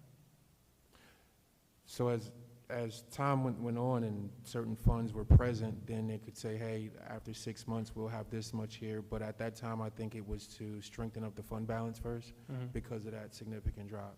So once that was at a certain point, then it would say, okay, now we can look at what to open next between fire and police, you know, and so that's how that came about. But as for the strategy towards it, that was on the manager. I just feel like it's just been a lot of, well, we'll just transfer our way out of it. We'll just, rob Peter to pay Paul, because now we're in a position where, we have a beautiful police station, we have great staff on police, fire, and EMS that all of our residents compliment us on all the time, which is awesome. I mean, it's a great thing to be proud of. But at the same time, we have an electrical department that can't do capital improvement, who are scared to do basic improvements because their fund balance is so low. We have a cost of living in the city that is going up, and some of it we can control, some of it we can't. But also with that, we've had a fire department that's had a station that's been condemned for, I think, almost 2 decades now, but all the funding and emphasis has only been shared on one department. The wealth hasn't been distributed evenly, and that's why I'm asking these questions, because it just seems like maybe these decisions are recommended from one person, but maybe the questions haven't been asked for, is this appropriate, is the timing right, are we hurting different departments by doing this, are we putting an unneeded cost on residents, talking about the community? It just, I don't know, something just doesn't add up for how we got to this point where we're at. So I think that was part of the strategic planning piece of it all. For example, the transfers, which we used to get a lot of back and forth conversation about, without that transfer going into the general fund, what would replace that amount of money? You're right. No, what Taxes. taxes, Yeah, right? period. So the strategy was, how do we get all of these things done? This laundry list over the last 20 years of just things getting pushed down the road. Planning for, what happens if your roof leaks or what have you, right? But in the midst of all of this, it was, how do we keep taxes at a certain point and still continue to get things done? And that's why a lot of the transfers were done then as well too, because if not for the transfers, then that $2.1 million would have to come from somewhere else. So that was the rub for us. It was like, how do you strategically go about moving the city forward? Not as fast as we would like to see it, because it would just cost the citizens an extreme amount of money all at once. And what's the legal route that we could go about to make it happen? So that's where transfers came in. Yeah, but we're kind of at that point, though, where it's like we've put the cost on we're the here. citizens, because when you talk about growing the city, I think we're looking at it in 2 different perspectives. I think, the previous group, city manager, deputy, assistant director of whatever the title was in the previous council, I think the position was growing the city is growing the government and the services that we provide, which is not the right mindset to have. Growing the city means growing the housing, growing the tax base, which is people coming here and spending money, growing the tourism, and services come as a response of that. I mean, I would love to have a government where we could provide every service under the sun, but if your population can't support it, which Washington can't, then it just kind of comes back to that point of, well, mom and dad know best. It's not right for us to do this at this time. We have to wait. Maybe in 5 years we'll get to that point. So maybe it's just a different alignment of strategies in this. I'm not too sure. I wasn't there.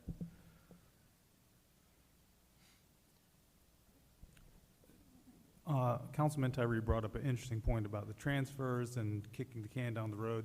Thank you, Phil. Sorry, Thanks. Thanks.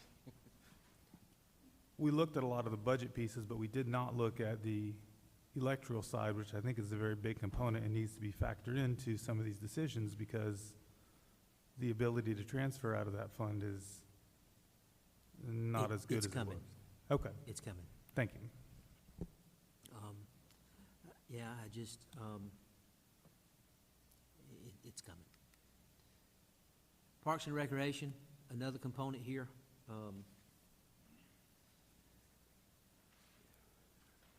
I don't want to talk to folks about this, but in a grander scheme of things, in terms of how we look at the Parks and Recreation Department, what's the mission, what's the role, and then you look at how everything is impacted in the city. When you look at quit beating around the bush, John. Just tell it like it is. The city is a collection of us, okay? In order to give here, you got to take from there, all right? Our role, my role as the budget officer, is to make sure that we protect the cash, okay? We have to protect the fund balances. Those are driven by state statute. We have to protect the transfers. We have to make sure that we're not overdoing it. We got to keep it all in balance so that we can provide the highest level of service we can at a given cost. That's my role, okay? So I have a fiduciary responsibility that extends beyond looking at one department.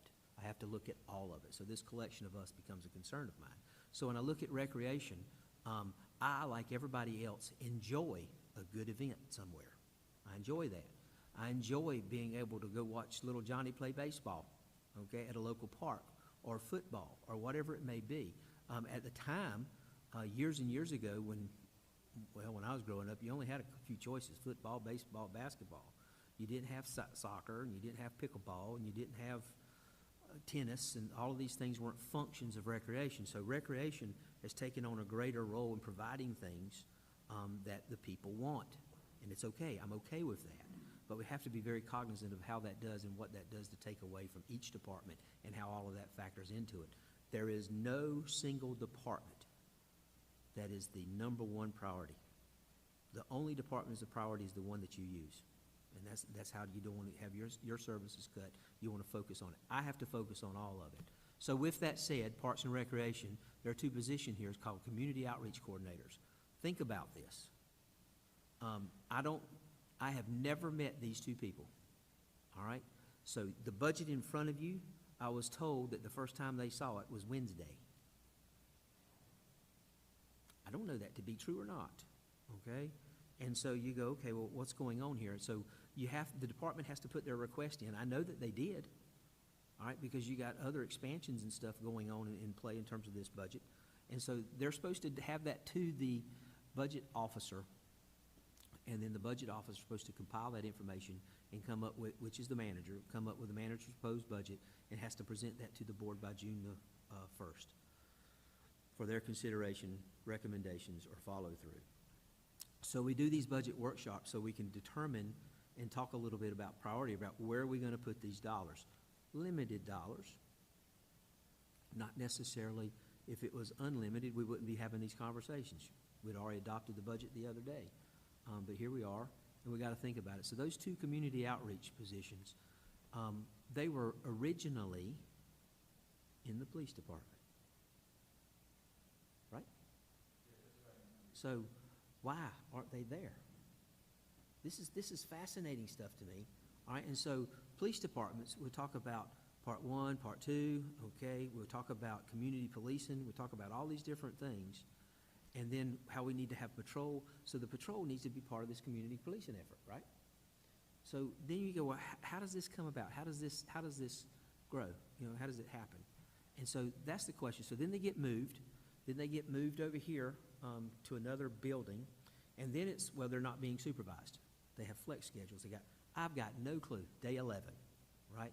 And so there you see it. And this is the courageous conversation that we start having about how do we allocate the limited resources that we have to fund everything that we need. Not necessarily everything that we want, but everything that we need. And so that's a critical thing for the budget officer to have to do.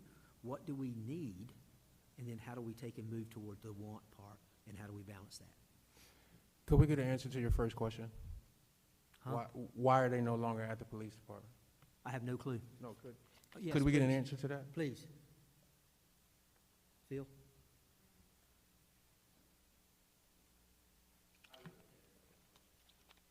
Okay. Okay. So, Why was Okay. it done in the middle of the year, right after the election took place? I think that's a better question.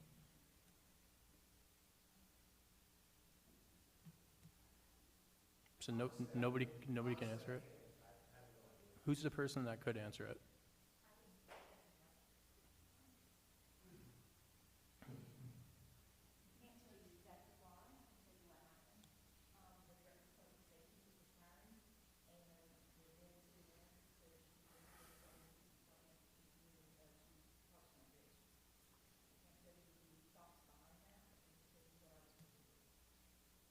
So if there wasn't a need at the police department, is there really a need in general?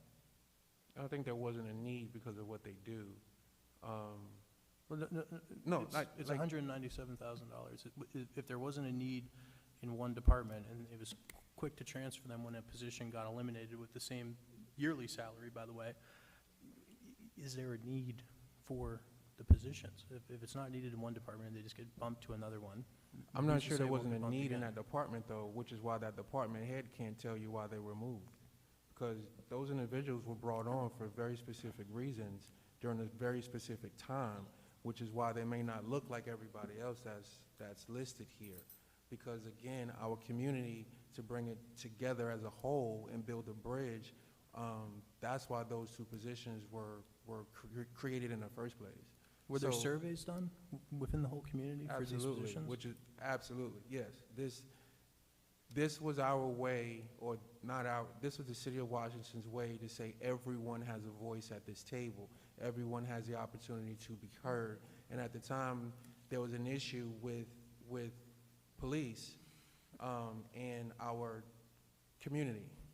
So having outreach there, it was able to get the voice of people, able to assist people in kind of figuring out what the city offers for them. And that's why their schedules are flex schedules. They work Saturdays, Sundays, evenings. So again, that was what was in place when these positions were created. I'm talking about the positions, not just the specific people. So are they still providing the same role? So I can't speak as to why upper management at that time moved from the police department to Parks and Rec, other than exactly what Nicole stated. But there was, they were reporting to the deputy city manager at the time. The services that they do provide align with some of the things that we do for outreach ourselves. So it was a matter of just a way that they fit. Yes, they have been moved to a different building. They're above our Senior Resource Center, which is an aspect of those outreach jobs that they're helping to manage and work with our seniors. As far as flex time and different things like that, for the most part, they are here at 7 in the morning and they work their 8-hour shifts unless there's a weekend opportunity or an event that has to take place. And they are directly supervised by myself, just like my senior center supervisor is, my aquatic center supervisor, and my maintenance supervisor that do not work directly under me in my building. So it sounds like they're not just rogue individuals collecting a check. They're out here actually working, starting at 7 a.m. until, and to include evenings and nights and weekends and stuff like that, which is what that position was created to do, was after hours and after approach to connect to the community as a whole. But so I just wanted to give some backdrop, because I was hearing and understanding, and I get it, this is day probably, what, 4 over and over and over again? Yeah. But just understanding why some of these positions were important at the time and how they came about and what they still actually function with it as well, too. And when they were at the police department, their original role was they put together community meetings for myself and the director at the time. They were instrumental. They really planned and put together National Night Out. Their liaison with HRC. Most anything that involves the police department and community outreach, they're heavily involved in. They put that together. So that's traditionally been their job. I was never briefed on why they were moved to Parks and Rec. I have no idea, but I can only speculate that it was to be more involved in the entire city as a whole, as opposed to just the police department. That's the only thing I can speculate. I have no idea. But that's just an overview of what they traditionally have been involved in and what they've traditionally done. Thank you.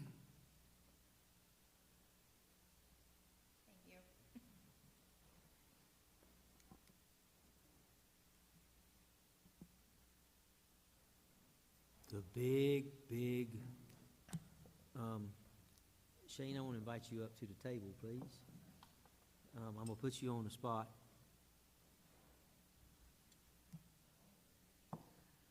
In the budget that you have in front of you, there's a recommendation to increase the electrical rates. And it'll be framed as about 1 kilowatt hour. That's because the electrical rates are complex. They're not as easy as people think. It is somewhere up to about a 10%, I think, increase overall.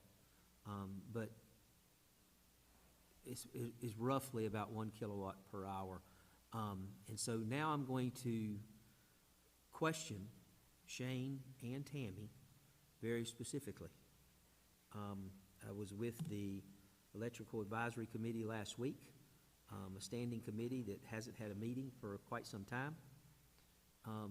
We did not have a quorum that particular night, so we couldn't take any action on stuff. It was just generally some discussions about some things, and some concerns.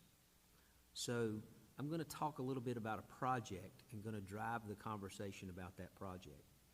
So the 17th project that you were talking about, the $17 million, was that 17 or market? Huh? Yeah, the substation? Yeah. $8 million. So tell me about that project. Yeah, come up here if you want to, Shane, that way you'll have a mic, or if that one's on or whatever. Which station you want to talk about? Just tell me which one. $8 million, pick one. $8 million. We did the T5. It's an addition to our main substation. It's a transformer, our existing 230 kV to 34,000, which does our distribution throughout to our outline substations between Bath and Horton Station, Eastern Substation, Slatestone. Those two transformers are 1980. We've had them serviced regularly. Matter of fact, we had a good remanufacture done about 10 years ago. And the load is getting up. They're designed to hold the whole station. But because of the age of them, we needed some redundancy and the size of the line loads going out into the radial directions. We put in that one right there. It is shortly due to come online. The transformer itself is about 2 and some change million. Then the structure, I think we were running close to 1, not including all the different breakers, parts and pieces. This station will also tie into the main so that we'll be able to, if something was to happen to our 2 existing 1981 transformers, it could continue to power the substation and our outline units. So the BEST project's a completed project. When will this project be completed? We finished testing on the transformer and the devices. We've got the protection relay inside of the T5 transformer. They're doing some fine tuning on it right now. And then we've got all we have left to do really is to test and tie to the existing substation. That should be it should be by June or the end of June is what I've been told. Was this project part of a CIP project, 10-year Yes. plan, 5-year plan? Yes. All right, so where was it in the 10-year plan? It was right that was like year 2 of our 10-year plan, was to get it in so that we don't lose one of those units and have to solely depend on a singular transformer. The way that our power comes into the city, everything runs. I feel scared just talking about it in a public forum, but all of our power comes from across the river. When you take the bypass and you see that power line going over here, every ounce of electricity that goes to every home from Martin County to Pitt County to Bayview to White Six comes across that river and feeds into that substation. And that's why we've got those 230 transformers. There's 230,000 volts coming from across that river and dispersed all across almost 500 miles of line, 300 square miles of territory. Do we have projects in the CIP that are underfunded, unfunded? Oh, yes. Give me an example. Well, Highway 17 substation. We have got a lot of load moving north of this town. We've got, well, for the airport's growing, for one. For two, we've got the new school on Market Street. We've got, what's the name of that substation? The subdivision out there, Briley's Farm. Oh, that, we'd love to get Sanssouci on board, but all of that's moving in that direction. And to power it, we need, Market Street runs all the way to the end of Smallwood. And that takes, because that's a circuit that runs all the way through town. The other end of Market Street is, the Mill Road Circuit, which comes all the way from Horton Station. That's near, well, y'all know where Horton Station is, almost on the county line. Then we've got, growth going, like I said, in that direction, and the load is still there for what it is. Summertime loads are worse. What's this project cost? That project's gonna cost between $6 and $8 million to get one put there. So, To put, we're looking around the Spring Road area. There's a chunk of land beside the water tower that has been reserved for years for electric use. can you use fund balance to fund that? That would be a hard no. Why? It's not there. So you got a $6 to $8 million project, part of a 10-year plan, CIP, but we can't appropriate fund balance to the tune of $8 million because the fund balance not there. What is the fund balance in the electrical? About 3.3 million. Okay, and so, No. It's 12 million as it ended 6/30. Mhm. And then there's restricted of 7 million for his project. But that leaves, everything he has obligated out after that leaves 3.3 million. so do you have enough funds to cover operational expenses of the electrical division?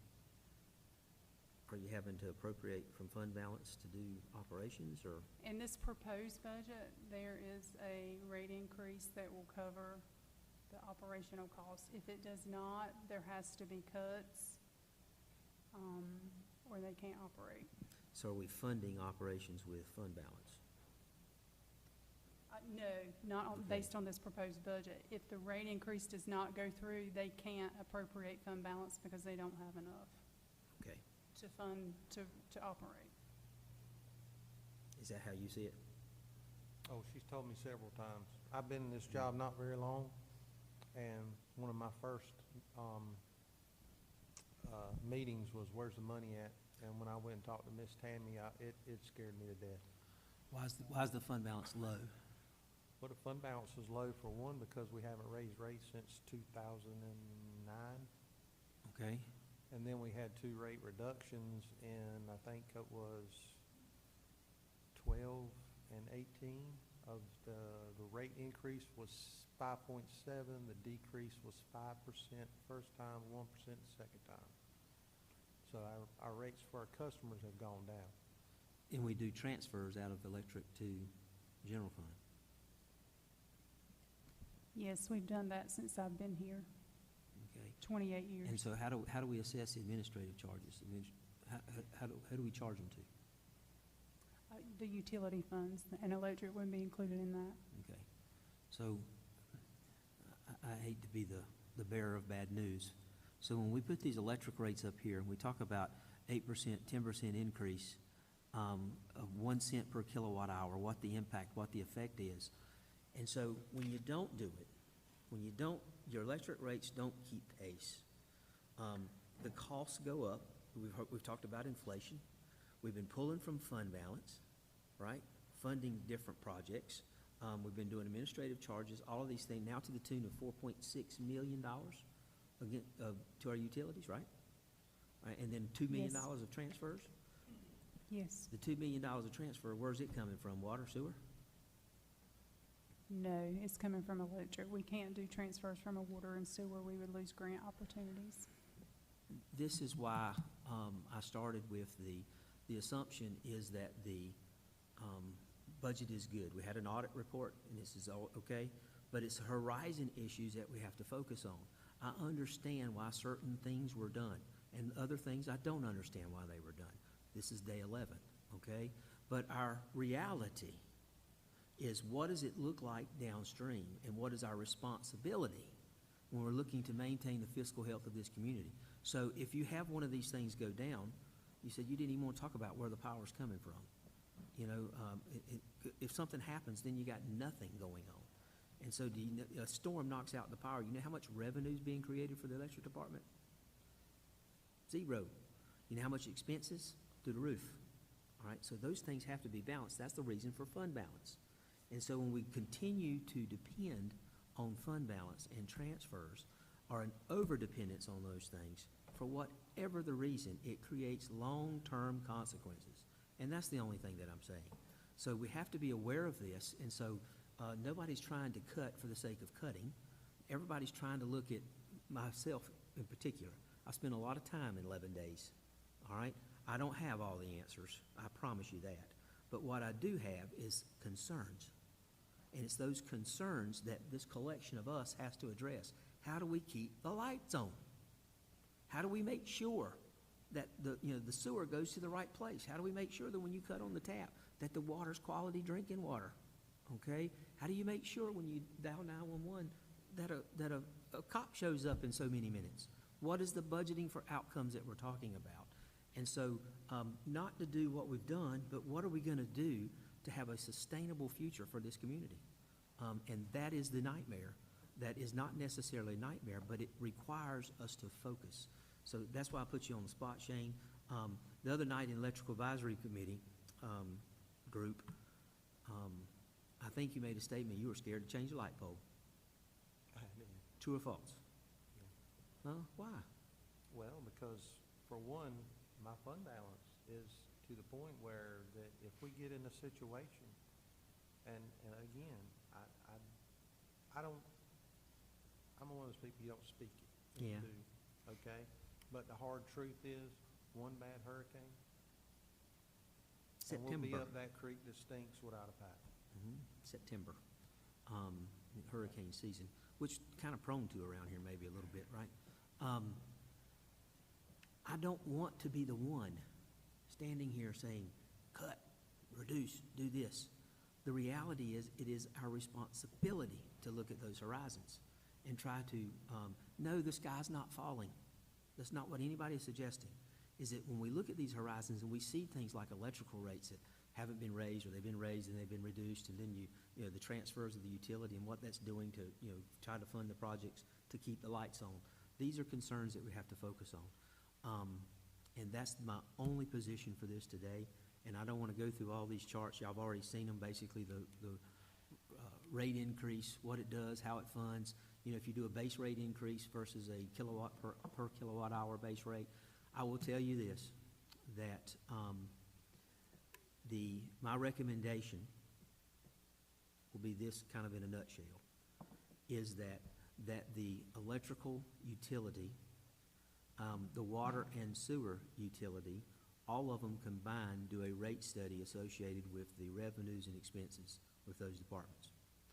But we move forward, and I'll make a recommendation to move forward with the 1 kilowatt per hour rate increase, all right, assuming and only after it is confirmed that is necessary from this rate study, okay? So I'm not just going to roll out there and say, let's just do a 1 kilowatt hour for the sake of it because they charge this there and they charge this there.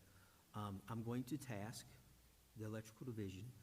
We've already got 2 quotes to do this, by the way, so we can do a rate study, and that rate study will either confirm or deny whether or not we need to do a rate increase. Historically and from experience, I think everybody knows that you got to take and spread that cost. Our cost is going up. You got to share that cost with the consumer, and we know that. But I still will say that we'll do this and base it only on, it would be effective in December-ish, only if we had a confirming rate study that says that what we need to do it. What if we do the rate study and it says you need to do 2 cents per kilowatt hour? Be careful what you ask, right? You might get it. That's why I think the rate study is important. So does that make sense? John, Yes. I have a handful of questions and comments. So we have a fund balance policy where we're trying to maintain some rate in there, 35 to 50%. Yes. So the utility company does $45 million a year. So I'm assuming, obviously, this same policy isn't holding for the utility department because you're saying we have $3 million instead of $20 million in that fund. Yes, that policy should apply with one caveat. The problem with the electrical fund is this purchase power cost, okay? So you have to be careful that you don't inflate the fund balance based on the budget of 40 million when half of that is purchase power cost, 20-some million. So that's the only thing that I would say. However, I will tell you a little bit of history. When I was in Camden, South Carolina, I walked right into this. They had experienced a 60% drop in their utility fund balance to the tune of $6 million in just a little over 6 months. It's because the purchase power, the power cost, went up because they were using natural gas to produce the power. We don't produce it, we buy it. All right, so we're at the mercy of who we buy it from. And so we buy it wholesale, we sell it retail, so we try to support our operations. $6 million loss, and you walk right into it, or I walked right into it. And so rate increases, general fund impacts, everything that you have to deal with, but to have to recover that $6 million loss. So look right now at the cost of gasoline, diesel, natural gas. Can we assume that we're going to have an increase in purchase power, the cost to purchase the power? Yes, because Duke has already told us 4.5% in April. and twice a year or something like that. It's gonna happen every year for the next 5 years. So 4% every year for the next 5 years. 4.5%. 4.5% for every year for the next 5 years. Yes, sir. So what do? It's going to take a toll on us if we don't. So yes, the fund balance policy should be similar to the other fund balances, with the general fund. However, the caveat should be based on backing out some of this purchase power. And if you do that, you still run into the problem of the cost of purchasing power goes through the roof and you don't have enough in the fund balance. Well, what I was getting at was, obviously, this is not this council, last council situation. This has been going on for a long, long time. We are leaning into the electric department, transferring funds out, and there's a benefit to that. The citizens of Washington don't have to pay as high of a tax. Yes. We're using it to fund a lot of what we want. But having sat here for a few months, I go through and I hear a lot of little things, because we represent the citizens of Washington, the 9,900, the 10,000. We don't represent the 44,000 of Beaufort County. And so Chief Rollins said a minute ago that, the traffic from outside of the city is up, so we need to be able to fund more for the city. We were here a meeting or two ago, and it was a room filled with people that said the city needs to fund the pool because the county residents are really enjoying it. The electric department, if we raise the electric rate by 1 penny, do we get a greater return than if we raise the city taxes by 1 penny? No, go ahead. 1 penny for the city is about $3.5 to $4 million. 1 penny on property tax is $160,000. That's why we do transfers. So when I look at this and say we're looking at cutting city service and we're trying to reduce the burden on the 10,000 who we represent, it would seem that looking at raising the rates on Washington, because I keep seeing all these things that show our utility rates are the lowest in the area. I don't know if that's true or not, and like you said, we need studies for that, but it would seem that we would want to look at this, certainly in conjunction, but before we're looking at anything where we're raising tax rates on the city. Now, a lot of this is frustrating, and we all walk into this stuff new. You guys are a few years in front of us on this, but we're all walking into, Washington's been around for 1776, right? So what is the best 50-year move? What is the best true long-term decision that we can make? Because we don't want Washington Utilities to suffer because we can't put a substation there because we haven't funded it for 10 years. And now we're in the position that we want it, but we haven't, it's not that we haven't been thinking, nobody's been thinking about it. And if we've been thinking about it at all, it's how can we get more out of the electric department to keep our side of things down? What is the right long-term answers for the citizens? A frustration that I have is if I go out and take my kids all out to dinner with a $100 bill in my pocket and say, well, this is all we have to spend on dinner, and they say, well, we want $120 worth of food, And I say, well, we only have 100, and their position is, well, go work harder so we can have more of your money, not let's only spend below the 100. And a lot of what I hear is the same answer. Citizens of Washington, work harder, we need more of your money, not how can we stay below the amount that we had. And with those things in mind, I want to see this, we're on day one of this, but I want to get to the budget that shows how we're living inside the means that we have already been delivered. We talked about 1.7 million additional dollars coming into the city 1 year ago.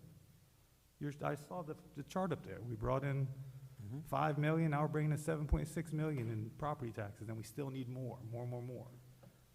It's not realistic. We can't defend the citizens of Washington, the older folks who have fixed incomes, while simultaneously saying we have to continuously raise rates. But I'm a realist also. I see the inflation from 2000. So what's the balance? How do we do it? I'm pushing you to cut to the chase, man. What's the answer? That's the million-dollar question. Let's get to it. And I'm gonna roll up here with the fire department, so they get their shot. There's the impact if you do the rate. It is a modest impact on you if you do the rate increase. Depends on how much you use, of course. Let me jump to right here that I kind of paused when Max asked me earlier. What am I trying to do as to try to have a sustainable fiscal health? It's a short term right now. I don't have a 50-year answer. All right, that's something everybody's got to come together. We don't have a 10-year answer, to be honest with you. We need to revise all these strategic plans. We need to look at all the CIP plans, things are in nature. And so when you see me talking about rate reductions or expense reductions, I'm talking about not necessarily about just cutting taxes. I'm talking about reallocating those dollars, okay? And that's the thing. And so I'm going to jump to it, then I'm going to turn it over to RM. Already got him freaked out. Here's the math in a quick proposal, down and dirty. If I eliminate longevity pay, cut merit in half, roll out a COLA in November instead of in July, and then do the changes to the inspection department, raw math, not absolutes, about $369,000. That in and of itself is a 2-cent expense cut, which you could use for a 2-cent tax rate reduction, okay? Expense reductions to reduce fund balance appropriations. There's the planning and zoning thing, and there's the staff reductions in the outreach program, 197. That's to the tune of $454,000. That would be used, if you notice that we're appropriating in this budget $520,000 for general fund balance.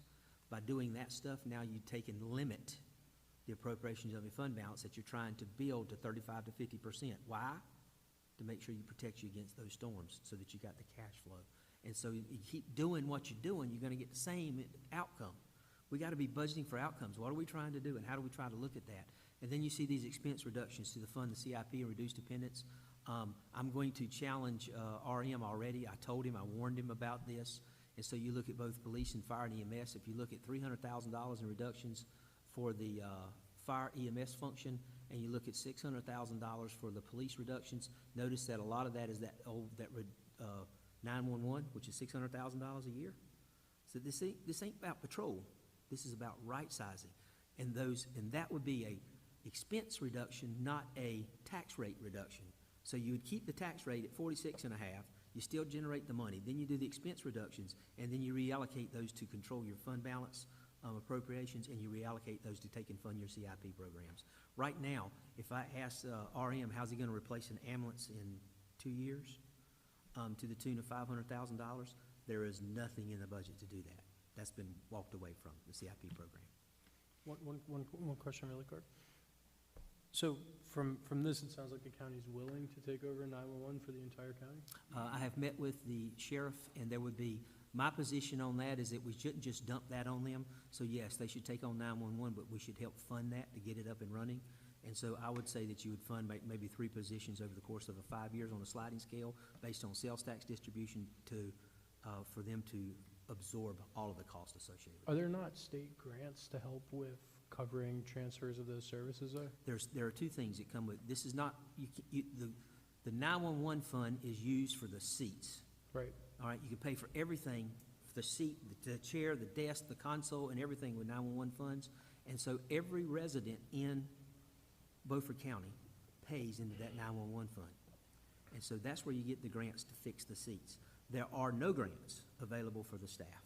It does not pay for the staffing. That has to come from a general fund. So my position on that one is that every resident in Beaufort County is already paying for the stand-up of that 911 center, all right, through their general fund taxes. Because if you live in Washington, you're getting double tax. You're paying twice for that same service. So if the sheriff was willing to take it over, which it sounds like you're saying he is, and we helped with, transferring 3 of those seats over for a period of time, it would reduce the cost to the citizens of Washington because they wouldn't be double paying for the service This would be, long-term. the 600,000 represents a go-away cost, period. Okay. It just takes time. Thank you. But the service would still be exactly the same? Yes, right now, if you call 911, it goes to the sheriff's department, they send it over to the police department, right? Just for police, not for fire and EMS. Okay? Thank you. So this isn't a true number then, that the $600,000 savings isn't a true number? Because we're going to finance 2 positions to go over there? Yes, Like- over time, yes, you're right, 3, Right. actually, 3, 3. And so okay. when you hear me talk about a sliding scale piece, Right? if your sales tax distribution is based on population, right? We're based on population right now. So that sales tax distribution that goes up every time you, a rate change or with inflation, and so you would take and say, okay, I'm gonna do 3 positions, just like a grant, like a SAFER grant with the fire department. I'm gonna do 3 positions year 1 at 100% total compensation. We got 6 positions, or 5. One of them's already programmed to be RIF'd. I don't know how you do it, but that's a different story. And so then year 2, it would drop based on that sales tax distribution, and then year 3, it would drop again, then year 3, or year 4, and year 5. So by the end of year 5, you would be out of it, and all of that would be funded through the 911 and the sheriff's department and the general fund, not any subsidy coming from Washington. We're already paying. So it's not that the county is saying, okay, or the sheriff, is the sheriff would agree to it if the city continues to pay for it until there's enough money in the kitty to take care of it on its own. But the citizens would still be paying towards it right now, so the $600,000 isn't a true savings. No, it would basically drop into $300,000 as opposed to 600. Over time, it would be 600. But initially, it would be 300 year 1. Would you rather pay 300 or 600? I would rather the community get what they need, It sounds like there's no reduction in service, though. and that's fine. So they still get what they need, but they pay less. It sounds like a big one. I just want to make sure that it's clearly stated what we get and what we don't, what we lose and We get the clearly, same because thing right now it's provided. showing $600,000, but the conversation, I understand what the conversation is, and I get what you're saying, but at the end of the day, it's not for me to understand, it's for them to understand. So the $600,000 isn't a true savings year 1, it's $300,000. That hasn't been presented on any slide. Right, that- but make but it that clear, though, says- don't do a play on words about this. Yes. You get the exact 6 same is this service. many, 3 is this many. But you're The saying community that was you're told not they gonna would get the save same this many. service, though. You're implying that you won't get the same service. If I pick up my phone, I call 911, it's I the was exact asking same a question. service. I think somebody in the crowd asked about the service. I was asking a question about the monies. How much would be saved year 1 or year 2 after that conversation came about? However, though, if the service is the same, then I understand what we're saying, but I don't want people thinking that all of a sudden they're saving $600,000 immediately, and that's not the case.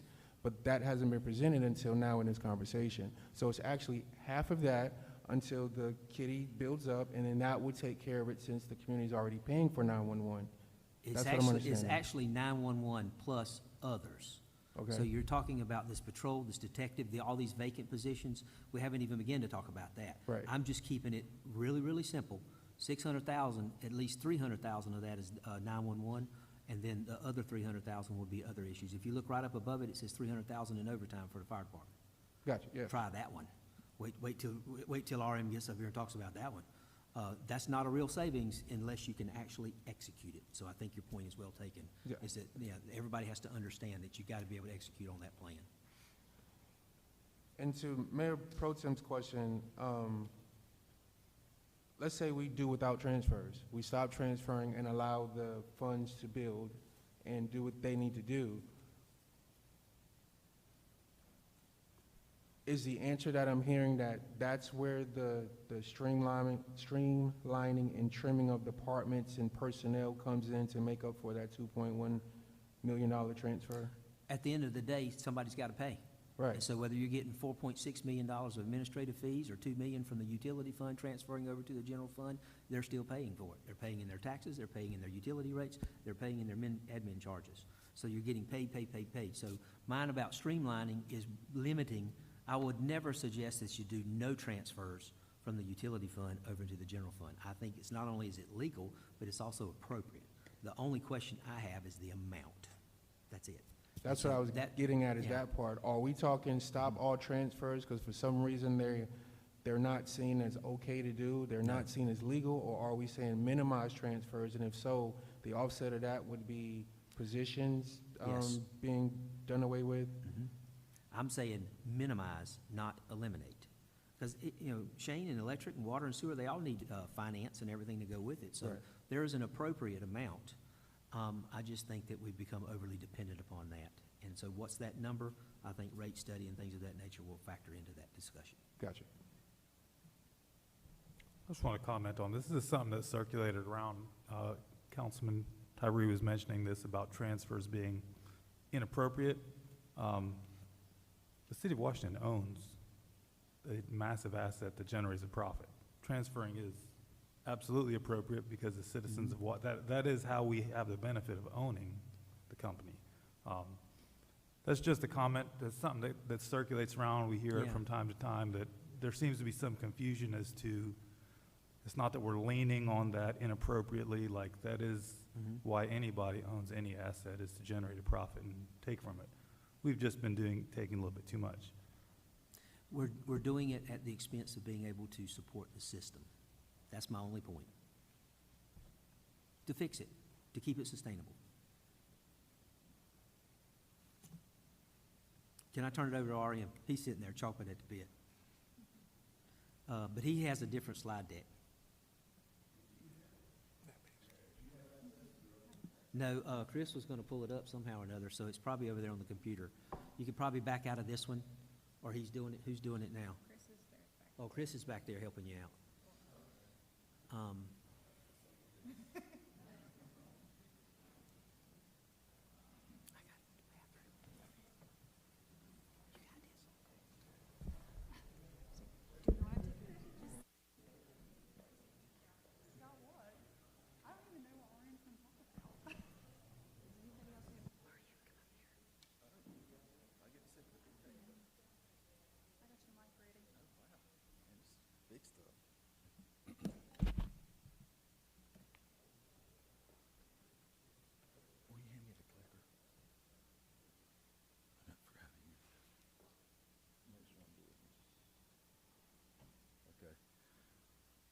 Y'all hear me?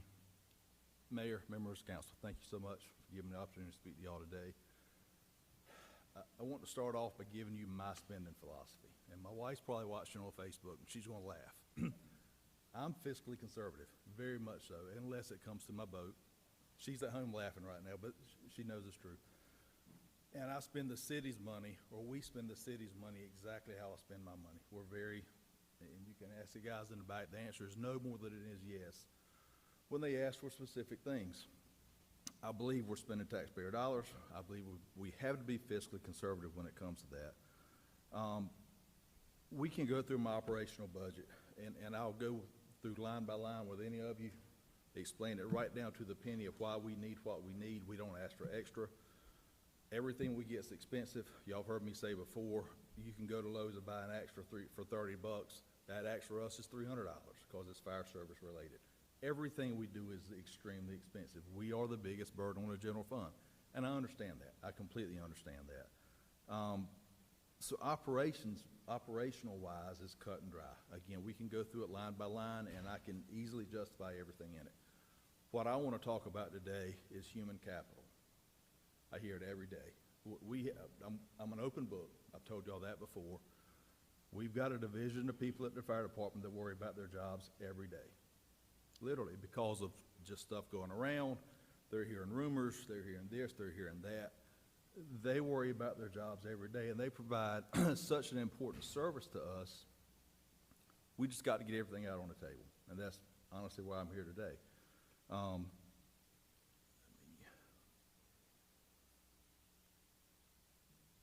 as we said, human capital is the backbone of our organization. I'm gonna carry y'all back a little bit, actually 10 years, 10, 11 years. I'm gonna show you where we come from and how we got to where we are today. This data is included to show the difference in statistics from 10 years ago to evaluate our call volume trends. We have no way of controlling our call volume, absolutely no way. We could get 20 calls today and 1 call tomorrow. We have no way of predicting that. In 2015, in 2008, when we opened Station 2, we started staffing a second EMS truck. We saw the need, we had a station across town, our call volume was enough where we saw the need to staff 2 EMS trucks. A little bit about us, we started at the bottom, the base of the firefighters or EMT, they're the base of our organization. We have 3 shifts, there's 6 firefighter EMTs on each shift, 1 lieutenant, 2 captains, and the battalion chief. The buck stops with the battalion chief. If the sun don't come up in the morning, it's his fault. If it don't go down in the evening, we're calling him, wanting to know why it don't go down. The buck stops with him. Goes up to the assistant chief fire marshal, the division chief in charge of EMS, he's in charge of the 12 paramedics, administrative assistant, and then up to myself. NFPA, the National Fire Protection Association, this is their basic minimum recommendation of what we put on a fire scene in less than 8 minutes. A fire truck, a battalion chief, second fire truck, another fire truck with a search and rescue crew, another fire truck with a vent crew, then we have a truck with 2 in and 2 out. So they're telling us we need to put 15 people on the scene of every fire, structure-related fire, within 8 minutes. Well, if you go back up, we only have 10 people on a shift. So we're so far from even meeting a national standard. Like, so far off base, it's honestly laughable. So we're not even close to meeting what we need to meet, but we make it work. We make it work through training, through dedication. We have some of the best firefighters in the world. They love their job, they're dedicated. They do this through training. Back in 2015, our call statistics. You'll see, and I'll show you the trend. We'll summarize this in the end. On the fire side, we only had 663 fire engine responses in 2015 with 2,800 EMS calls. 2016, we were still running, we ran all of the city, and we ran what's called the Old Ford District, which is, the county runs that now, EMS 7. So we ran the city, this county contracted us to provide coverage out in the Old Ford Fire District. In 2016, we also changed response patterns to start sending fire trucks to EMS calls. At that point, the county went to what's called the emergency medical dispatch. It's a tiered system. Starts with an omega level call, meaning you stumped your toe 3 days ago and it hurts today and you call 911. Up to an echo response is you're not breathing, your pulse is not breathing, we're doing CPR on you. So there's different tiers. We send the engines to Charlie, Delta, and Echo calls. Charlies are, I'm having trouble breathing, don't have a lot of history, but I'm having a little trouble breathing. Delta is, I'm having trouble breathing, I've got COPD or asthma, and I really need to get to the hospital. And echoes, again, are people unconscious and not breathing. 2015, calls, oh, I think I hit the wrong button. 2016, once we implemented the engines going to fire calls, our response data went up to 1,100 engine responses, still about the same on EMS. 2019 marks a significant change because we went back to 1 truck. I was not in administration at that point. I was still on shift. We had 4 personnel that were removed from our full-time positions and transferred to another department within the city. I don't know why. Again, that was above my head. But at that point, that gave us no other option but to take that second truck out of service. So we actually moved backwards in 2019. That's a significant thing for us.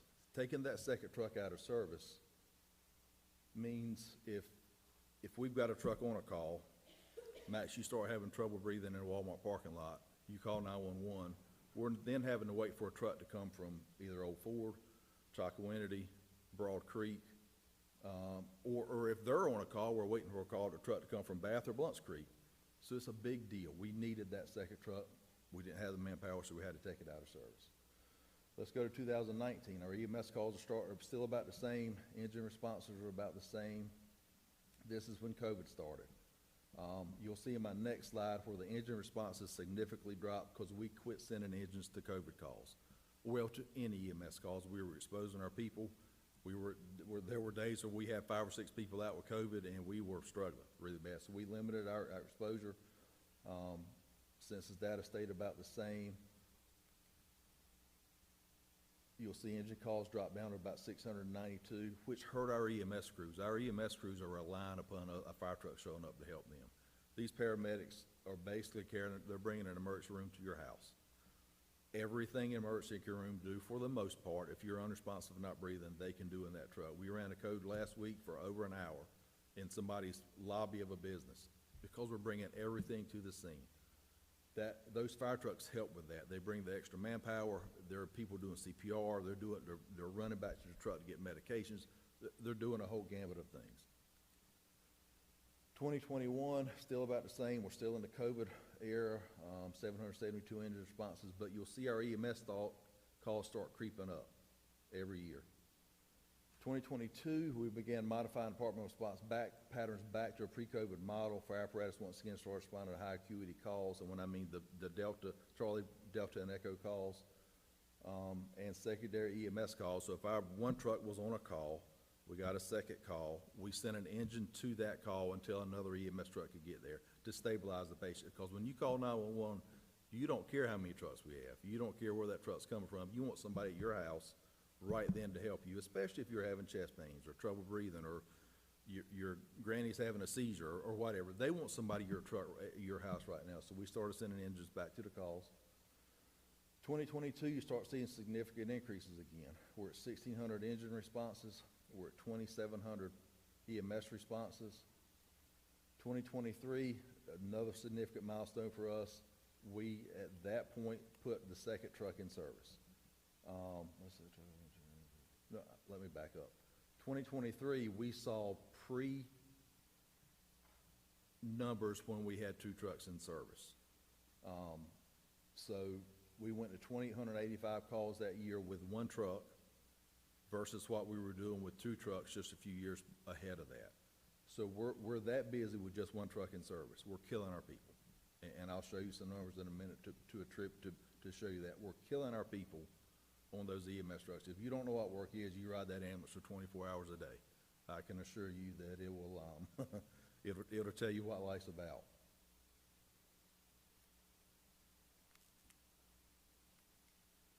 Let's see. Okay, 2023, you see a jump again. We're at 2,900 EMS calls, almost 2,000 fire calls. 2016, we had 2 ambulances plus EMS 7, the district where EMS 7 is, 2,885 calls. In 2023, we're at more than that with just 1 ambulance in service. So again, we have 1 truck handling what 2 trucks were covering, plus an out-of-city district, because we were running a whole way to the Martin County line on 17, to the Pitt County line on the West Beargrass Road. That was a huge area. Okay, we're now at 2,835 calls. We just said that. 2025, we're at 3,256 calls. Calls are not going down. We're not backing up here. We're going forward full steam ahead. 2,120 engine responses with 1 truck in service. Okay, just 1 truck. So what changed? 2015 to 2025, you see the differences. A 220% engine response increase, 14% EMS call increase. Total calls were at 53% total increase. Look at the training.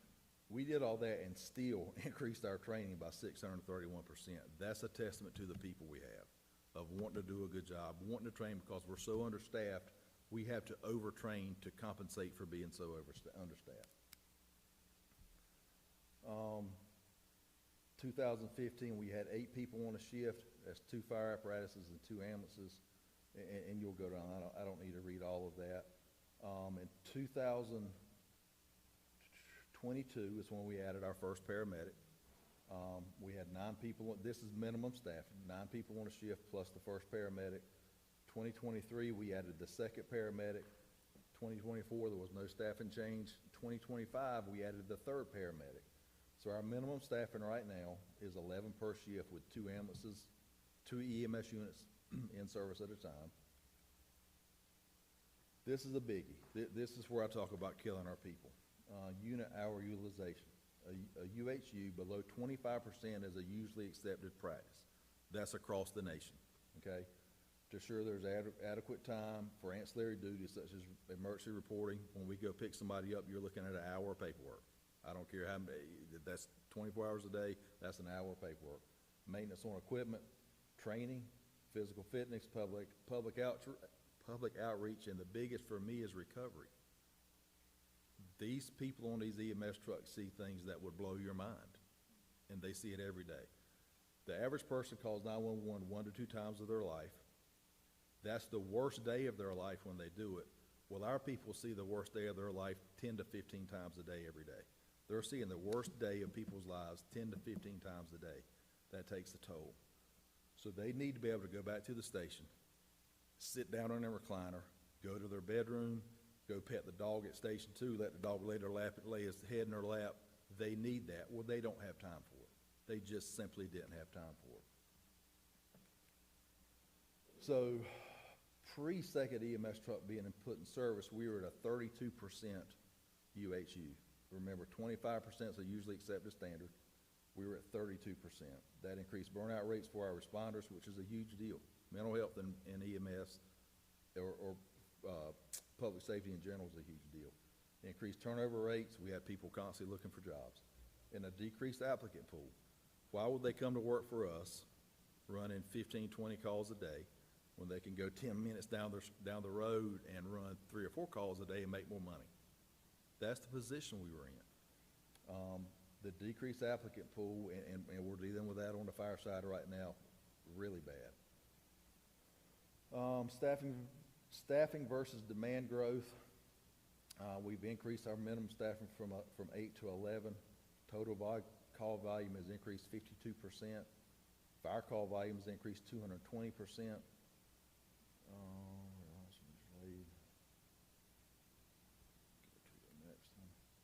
Okay, this is just the quarter 1 of this year. We've had 368 overlapping calls, meaning we've had 1 truck on a call and we get a second call. So that's 368 times that's happened. That second truck has alleviated that. We got that second truck in service. That's a 39% overlap rate. Without that second truck, that's 184 calls that we're going to have to farm out to a county agency. That's 184 times that we're having, the communication center is having to tell whoever's on the other end of that 911 call, hey, Washington doesn't have a truck in service. They're busy. Let me send you another truck that's 15 to 20 miles away and 20 or 30 minutes away at times. That's a big deal. We take that personal. You just don't know how much we take that personal. And on the flip side of that, that's $97,000 in potential income that we would have lost if we didn't have that second truck in service. That's just in quarter 1. These numbers aren't going to go down. They're going to continue to rise. So in a quarter, there's $100,000 roundabout per quarter that second EMS truck is making for us. Tammy touched on this. Our EMS transport revenues are going up 57% this year. That's not based on us. We hire a company called EMS Management. They manage our billing services. That rate is based on what Medicare and Medicaid will pay us to pick somebody up. So that's why they haven't increased that rate in a couple of years. We saw a big increase this year. So our transport fees are going up 57%. Our second ambulance has shown to reduce reliance on mutual aid, improve response times, and increase ability to provide in-house patient care. Again, our people are protecting our people. The city, the people y'all pay, the fire department is protecting the residents of the city of Washington and not having to rely on other people to do so. And I will say this, our overall EMS revenue, and Tammy's and I's projections are pretty close. I'm estimating 1.75 in EMS revenues this year. Tammy's a little lower than me, but I get it. She's a finance girl. As the manager says, I'm just old dumb fireman. I don't do math. Tammy's numbers are probably closer, but I'm estimating a $1.75 million revenue fund, revenue stream for EMS this year. That's a big deal. That's a huge chunk to our general fund. In summary, over the past 10 years, our total call volume has increased by over 50%. Fire responses have more than tripled. EMS demand has continued to rise, and it's not going to go down. We're an aging community. We see multiple falls a day, multiple diabetic emergencies a day, things that go along with an aging community. Our personnel has absorbed this growth while simultaneously increasing training by over 600%, enhancing both capacity and capability. But this data shows that we're reaching the limits of our model. I mean, we're at that point where we're struggling. We really are. We've already gone over this. 2015 were 663 calls. That's 83 calls per staff member. 2025, we're at 2,120 calls at 193 calls per staff member. That's a 132% increase in our workload. Again, that does not give our people time to mentally digest what they just went through. I cannot emphasize that enough. You need that time. I did it early in my career. You go from call to call to call to call to call, and you can't digest that first call you went to that could have been an infant dying. It could have been me telling you your grandmama, there's no way we can bring her back. Those things weigh on you. You've got to have time to digest that. We've talked about operational demand has grown significantly, and that's it. I'm open to any questions. You'll see, and again, I know we are the most expensive demand on the general fund. You'll see I've got an expansion request in there to ask for 4 more paramedics. Right now we've got 3. We need a 4th one to put on that second truck. Right now we're having to rely on the fire division to supplement our second EMS truck, which takes a firefighter off the fireground. In a perfect world, that's okay. We don't live in a perfect world in the fire department. We've always got openings. I've said it before, we're the lowest paid fire department east of Raleigh, and I've got the data to prove that. People don't just come to Washington to want to work because they can go up the road and make a lot more money and do a lot less work. We have people living in Washington driving to Durham Fire Department to work every day, driving to Greenville, driving. Morehead City is a big driver of that. We have people driving to Morehead City because you make so much more money. So the people we've got, we want to take care of, and not push them away to other agencies where they can make more money and do less work. Anyway, that's my spiel. I'm open to any questions you have. I'm an open book. Y'all, I think I've proven that to y'all. Whatever y'all have, it may not be what you want to hear, but I'm going to answer it. Chief, thanks for the presentation. Appreciate it. Where have we gone wrong then in the last 5 years? In your opinion, I mean, you've been in the spot. What hasn't happened for your department and why? Losing that second EMS truck a few years ago was probably the biggest detriment we went through. We're back to that, but again, we're not staffed adequately. We need another paramedic to staff to be the second person on that truck. Right now, every day if a paramedic wants a day off, we have to pay another paramedic to come in and cover their shift because we don't have extra people. That's the thing with the fire department. If you call 911 today, I can't telecommunicator can't tell you, oh, hold on, we don't have enough people at the fire department today. We'll send them tomorrow. That's not an option. We have to have, we call it butts in seats. We have to have the right amount of butts in seats, and we don't have extra people. Like if right now we've got 3 openings, which we're working on filling them. Hope we get 2 of them in-house in a few weeks. But with those 3 openings, again, we have to have people to cover that. And we also have to let people have time off. So we have an opening on a shift. Councilman, you want to take a day off, we have to pay somebody to come in so you can take a day off. We can't deny people their time off, but we can. But at some point, you're going to start losing folks. You start telling people, oh, no, you can't go on vacation with your wife. Hey, it's your anniversary. Tell your wife, nah, that's not going to happen this time. That don't go real far. We don't have extra people. So how many times have you put in the request for additional staffing? This is my 4th budget, so me personally for 4 budgets. I don't remember honestly what the fire chiefs did ahead of me, but for 4 budgets. And what was the response in the past 4 years for that? They funded, like I said, the first year we got 1 paramedic, the second year we got 2, the third year we didn't get any. Last year we got 1, and now we need an additional paramedic. So, yeah, I mean, for 3 out of the 4 years, they funded 1 paramedic a year. But we're at the point where it's either, honestly, it's a make it or a break it moment. And again, it's expensive, and everybody out there needs money just like we need money. It's the nature of the beast. So again, back to the past question. We did 7 police officers and 1 person for fire and EMS in 26, or maybe 2, 1 or 2.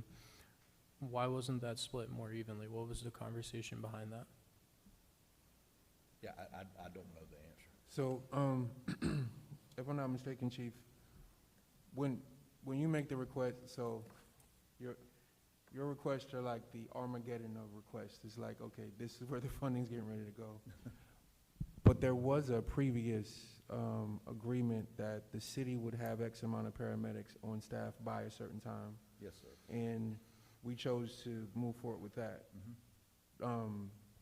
That was the budget that I was part of on that one, was we were choosing to move forward with that agreement. And then it was, from there, we would see what you needed the following budget Right, yes, cycle. sir. Because we couldn't fund everything you needed at once, because there just was no money there to do that with. It was, what do you feel like is more important right now? And if I'm not mistaken, that question was actually asked from the bench of, what do you feel like you need right now? What can we do right now? And The that's what it original was. request was 12 paramedics to get started. We knew we couldn't fund, or the city knew they couldn't fund 12 paramedics in 1 year. So that's why they broke up over the years, with the understanding that this is kind of a play as you go. We weren't exactly sure how that model was going to work for us. So now we're at the point, we see how the model works, and the model works well. We just need 1 more paramedic per shift. Once that, if we get another paramedic per shift, and you want to take a day off, we can supplement that EMS truck with 1 firefighter, and it all works out. With a savings of, in overtime alone, you're probably looking at a savings of $170, $180 a year, just based on that. Chief, I have a couple questions you bring Sure. up to overtime. So I've always believed that overtime was the worst pay you could do, right? It's at the end of somebody's day, you're paying significantly more for their worst hours and efforts, right? They're Yes, the sir. most exhausted, so that's Sure. when you're spending the most. I have a friend who was a fire chief in Florida, and he transitioned from 24-hour shifts. Now, in 24-hour shifts, you're paying guys, this sounds condescending, not trying to be, you're Sure. paying guys 8 hours to sleep on every single shift. Sure. A lot of that is the overtime, so you're paying the most for them to sleep. Mhm. They switched to all 8-hour shifts, which adds a certain amount of whatever to the transition, but at 8-hour shifts, you have no overtime. You're able to pay the fellows who are working a bit more because you're saving some of that overtime money. And the nastiness that you see, and I have nothing but respect for what you guys do. I couldn't do it. Sure. But you're only seeing it for 8 hours in a day instead of 24. And Mhm. that's a different conversation. I know there's Kelly days. I know that this has been tried many, many different ways Right. across the country. But we're talking numbers as much as anything. I mean, when people think service from the city, I think a lot of them think EMS, right? That's like you Right. said, EMS and fire. Those are, but how to get the most out of that service with dollars and cents. You had mentioned sending a large truck to each emergency to basically just carry backup people. I mean, that's an expensive transport vehicle. A minivan probably save a lot of miles, keep a minivan at the station and bring 4 or 5 guys instead of sending the big truck to non-fires. The overtime, Can I touch on that real quick? I'm gonna throw the slogan out, and Okay, I'm gonna yeah, give you okay, back yes, the sir, floor, yes, man, sir, because yes, sir. I recognize Yes, sir. I'm out of my element. I'm just talking dollars and cents, and I it may get not I make understand. any That's- sense when I'm done. That's what you're here for. The other one was the 2 fire stations, which is an interesting thing for me. Like Washington is a small community. For 150 years, we had 1 We built the second one because the first one's in rough shape. I think we probably need to replace that one. But is there some world where we say, let's bring all the guys under one house, save the money of funding two, put that money into people instead of buildings and machines, move to 8-hour shifts so we're not burning them out as much, to where we have better coverage, paying our guys more, to where we can lead the region in pay instead of lag, and save some money at the same time? Is that a potentially realistic thing to consider? And that's my whole spiel, man. It's on. Okay, the 8-hour shifts, I've never even heard of an 8-hour shift model in the fire service, and I'm not sure, I'd be interested to know how many shifts he has, because is he just running an 8 to 5?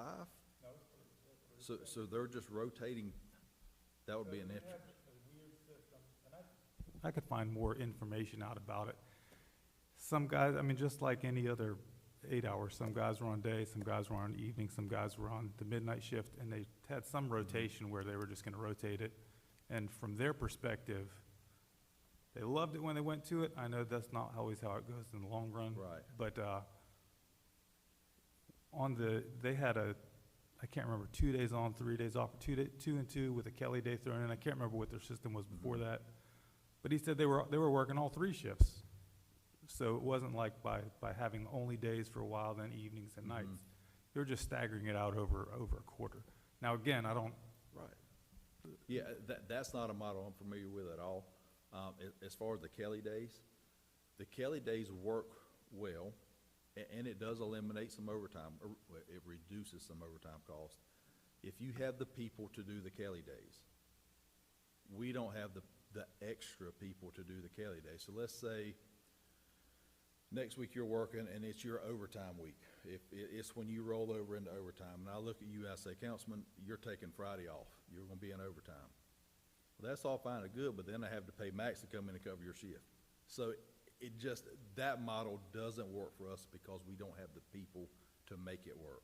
If we had extra people, sure, it would, but then you're playing the game, am I paying more salaries than I'm reducing overtime? You know, so the Kelly model doesn't work for us. The part about sending fire trucks to EMS calls, that is a national standard. I mean, that's done nationally.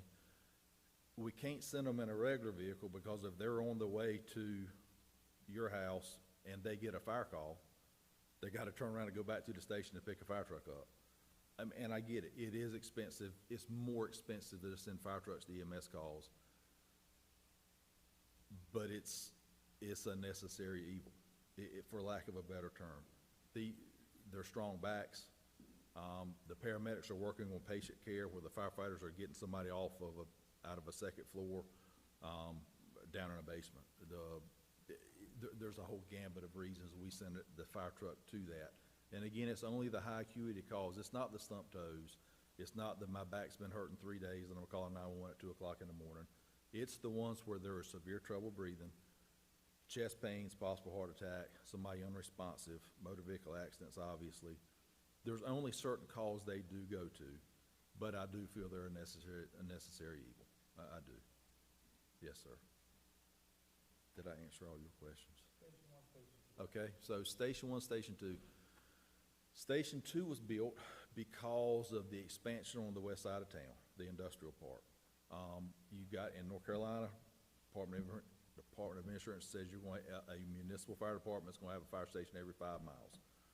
Well, the municipal park was out of reach for Station 1 to be effective and cover the industrial park with fire protection.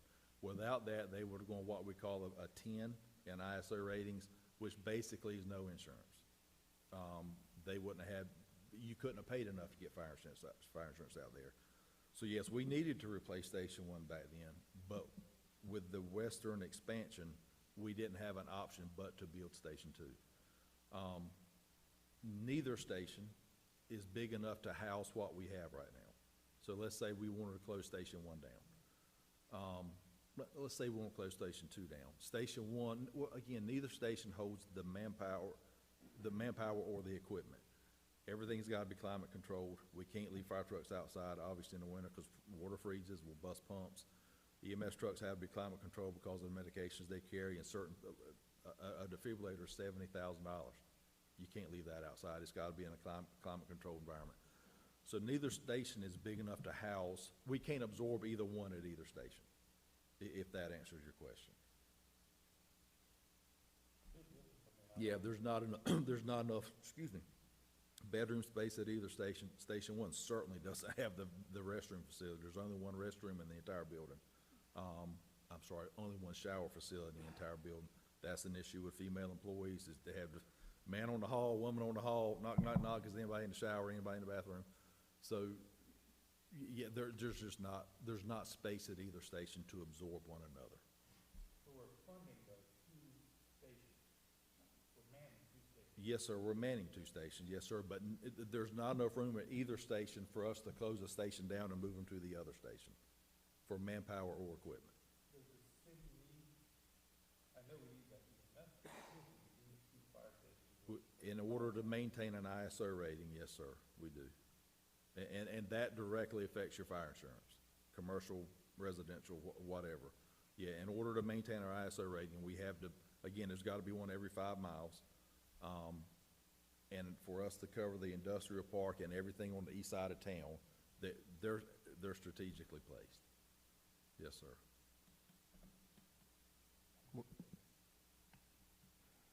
Chief, you said that last budget cycle you were approved for 3 paramedics, Yes, sir. but you said you need a paramedic. Right, we've hired those. So you That's- did hire those? Okay. Those paramedics are what allowed us to put the second EMS truck in service. Right. Now we're supplementing that truck every day with a firefighter, which takes somebody off the fire ground. And again, in a perfect world, that works, but all it takes is one person breaking their ankle and out of work for 6 weeks. We're done, every day is overtime. Or we had something go through the water not too long ago, we had like 5 wives pregnant at the same time. Well, they're entitled to their time, the husbands are entitled to their time off. So, you know, when every time something like FMLA, an injury, an illness, whatever, when all it takes is one person and it throws everything off, and we're paying overtime every day to cover that position. So I was just trying to clear up any confusion, because you were like, 1 year you got a paramedic, the next year you got 1, and the next year you got 1, but at the previous budget cycle, we approved for 3. But you're saying Yes, sir, you we've got hired those 3. Yes, sir, we've hired But now those you're 3. needing more. Now we need 3 more. Yes, sir. Okay. Yes, sir. I'm sorry, I'm sorry, 4 more. We need 4 more. You need 4 more. Right, yes. We were first approved for 12, split over a few years, with the understanding that we weren't exactly sure how that model was gonna work. And now that we're here, we need 4 more to make the model work. We need 2 paramedics on each truck. And that 4 was based on the numbers you showed us, right? Yes, sir. Which is how you came to council last time, Right. with the numbers, Yes, saying we sir. need to go ahead and, so you had the opportunity, and this just goes to Max's question, you had the opportunity to say, this is all I need, is all of this. Right. But I really need this, because you were talking about bringing in other firefighters to help kind of offset time Yes, off sir. and everything Right. else. But because of the cost of the extra firefighters and the cost of the final 3 paramedics, it was like, which one would you want? Right. And you Yes, said, sir. I need to get that other truck, We need that second truck in service. get that definitely. truck in service, so I will go with the paramedic side, and then we'll see what it does. Yes, sir. But here we are now, you need 4. This is why I say when you sit down, it's like the Armageddon of budget. It is. Because yeah. now you need another 4 paramedics to match those numbers. Right, and But you still need the personnel to assist the firefighters on their time Right, off and that's the problem, is recovery. we're having to supplement the EMS division with firefighters, and it takes them off the fire ground. If they're on that EMS call at one of the nursing homes or wherever, we've lost a firefighter. And we don't have enough firefighters, the slide showed you, we need 15. We only have 10 on a good day. Somebody's always off, so we're down to 9. The 8th person is on the EMS truck, so we're down to 7 firefighters, and the national standard's 15. So there's no room for error. We don't have extra people. You have tons and tons and tons of training mixed in there as well. Yes, So sir. everybody's worked to the bone and 600,000 hours of training. Yes, sir, yeah. So, I don't know your business, man, so Right. ignorance talking here. Sure. Can we not back down? I mean, Well, we have to maintain so many hours of training per person to maintain when the ISO comes, the Department of Insurance comes and inspects us every 5 years. Uh-huh. We have to show them that each person is getting 240 hours of training a year. We do exceed that, by a long shot. We do a lot of technical rescue training, water rescue training. We do a lot of stuff out at the college at the burn building. We do exceed that number. No, not off the top of my head, I sure don't. I can get it, but I don't know it off the top of my head. But that's a double-edged sword. If you tell somebody, you know what, we're gonna cut back on training, it's a double-edged sword. We train so much because we're so shorthanded. But I'll throw round numbers out, and I'll use Greenville, for example. If Greenville gets a house fire right now, they're sending 4 fire trucks, a ladder truck, and a rescue company, and probably 2 EMS trucks, and 1 or 2 battalion chiefs. We're sending 2 fire trucks, 1 ambulance, and 1 battalion chief. It's the same fire. It don't matter where it's burning. It's the same fire whether it's here or whether it's in Greenville. That's where we're at. We're not putting enough people on the fireground as it is. And with us having to supplement that second truck with a firefighter, it puts us at even more of a deficit.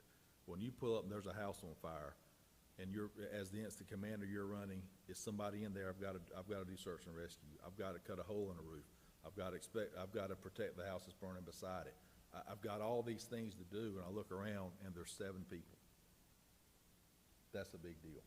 It really is a big deal, and I've done it. I mean, it's a sinking feeling to look around, especially when you know somebody's in there, and you've got to do all these things and still send somebody there to get them. It's a sinking feeling. And believe it or not, one person makes a difference. Like in that whole scenario, one person can throw that whole algorithm off. It just takes one person. So that's why we train so much, is to overcome that of not having enough people. I'm gonna sum up something, if y'all don't mind. We always end up with conversations about, did I cut that off earlier? We always end up with conversations about ISO, distribution, things of this nature, number of people, NFPA 1710. I brought that up last Wednesday as well. One of the things that we have to think about in conclusion today is this idea of trade-offs, okay? If funding was unlimited, how many firefighters would I want to have to fight a fire? Not 15, I want 20, I want 30, okay? I want to make sure that I got 2 in, 2 out, all the provisions that come down from OSHA standards, 1910, 134, all the stuff that plays into what they do daily. When you hear them talk about ISO, you're talking about an open book test involving 3 chapters. Now keep this in mind, 3 chapters. The fire department, which is personnel, training, okay, equipment, things of this nature. And the water supply, and the fire department also includes distribution. When you talk about 2 stations, in the entire 100-point scale, distribution is 5. Okay, and so they look at where these engines are and their locations and how that factors into the ISO schedule. The other component is water. Got to make sure you got enough water. And the 3rd chapter is communications, 911. Are you beginning to connect the dots about trade-offs associated with fire department, water, and communications? We're talking about police department, communications. We're talking about water supply, transfers from utility, electric utilities. How does it fund the general fund? We are all in this together. If it was simple, it would already be done. The problem is that it's not easy, all right? And so the easy is the complex decision-making that you have to do in terms of these trade-offs. So I'm standing here talking about how do we maintain fiscal health by limiting the utility transfers, by limiting which are completely appropriate, limiting the admin fees because they're supplementing here, they're paying here, but they're robbing Peter to pay Paul. This is the conversation that Washington's got to have. It is a courageous conversation. We're not talking about necessarily about cutting service capacity. We're talking about these trade-offs, about economies of scale. So in a nutshell, do you want to have 4 inspectors, 4 paramedics, right? Do you want to have 2 outreach and rec or 4 paramedics and firefighters? How do you balance out the overtime, the Kelly days? I know how to do it, but if you'll note on there that the last slide, I said I'm gonna ask the fire department for $300,000 in expense reductions. Those expense reductions would go towards allocating CIP. One engine, $1 million, one tower, $2.5 million, one ambulance, $500,000. If you had to replace one today, where's the money come from? Gotta borrow it. How do you pay for it, even when you borrow it over time? Okay, you can't pull it out of fund balance. We don't have the equipment replacement schedule in place. We don't have the CIP in place. We don't have a long-term plan. Right now, we're talking about making an incremental decision to get to the budget adoption in July 1st, and you're having to make trade-offs to fund different things. His expansion request was $500,000, which included the personnel, and the ladder was cut. So I asked him earlier, I says, well, how long have you been asking for the tower? Now, there's a reason why I'm doing this. All right, all behavior is purposeful. It's not just to argue with the board, or argue with citizens. It's about how do we frame these things? How do we work through these trade-offs in terms of what is an effective service delivery? So the tower itself, this is where I put them on the spot. So how many of, what percentage of calls can be handled with one engine? Most calls can be handled with one engine. Let's say 90% can be handled with one engine, but the other 10%, we gotta have everybody there. You know? You need 30. Right, yeah, right. It's just- I tell people, and this is probably something I shouldn't say to a governing board, we don't get paid for what we do. Yes. We get paid for what we might have to do. Again, when somebody calls 911, they don't care that the city don't have any money to fund us. They want somebody at their house right now, within 3 minutes. And we do that. We're at your front door in 3 minutes, and you call 911. I don't care what your emergency is. What percentage of the time? We're probably at about 95% in your front door in 3 minutes, which I venture to say there's not many departments that can say that. Most departments, okay, in a city, it's very difficult for them to have different types of performance benchmarks, different types of metrics to measure what they provide. Very difficult to do, okay?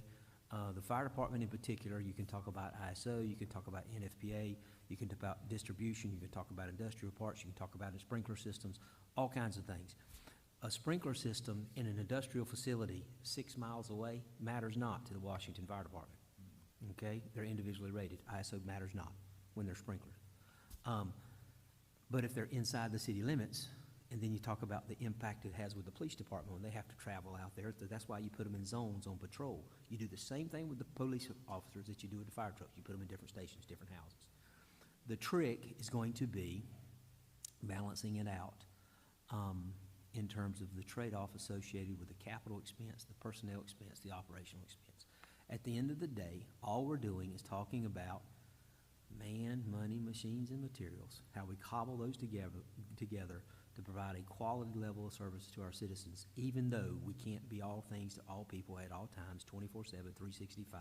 There's going to be 10% of the calls that we just can't touch, or 5% of the calls. We're not going to be there. We're not going to have 20 people, 30 people. We can't fund enough of it to do it. And even then, we're going to want more. We're going to want more. That's why my focus in 11 days, including my interview, and just throwing it out there, right, is about authenticity. I hope no one thinks that I'm arguing with the fire department, arguing with the police department, or arguing with the board. The position is, how do we have these authentic, core value conversations regarding our fiscal health? And what do we do, and how do we take and structure those trade-offs? You don't get everything you want. You know, you're talking about stations. If you saw me giggle a little bit, and it's because I had a joke in my mind. I said, well, wait a minute, you slept in tents before. What's wrong with that? Yeah, I have slept in tents. Best night of my life. And I want a bigger boat, but my wife says I can't. So, I mean, you know, it's. We need a bigger boat, That's right? yeah. So that's how I'll end the conversation. I think that my proposal going forward will be the stuff that I highlighted, the inspections, the stuff, how does it reduce the cost? I want to work with the police departments holistically and the fire department to look at how do we get 300,000 reduction in the fire department. That's Kelly days, that's overtime, and that's a high hill to climb. Am I right?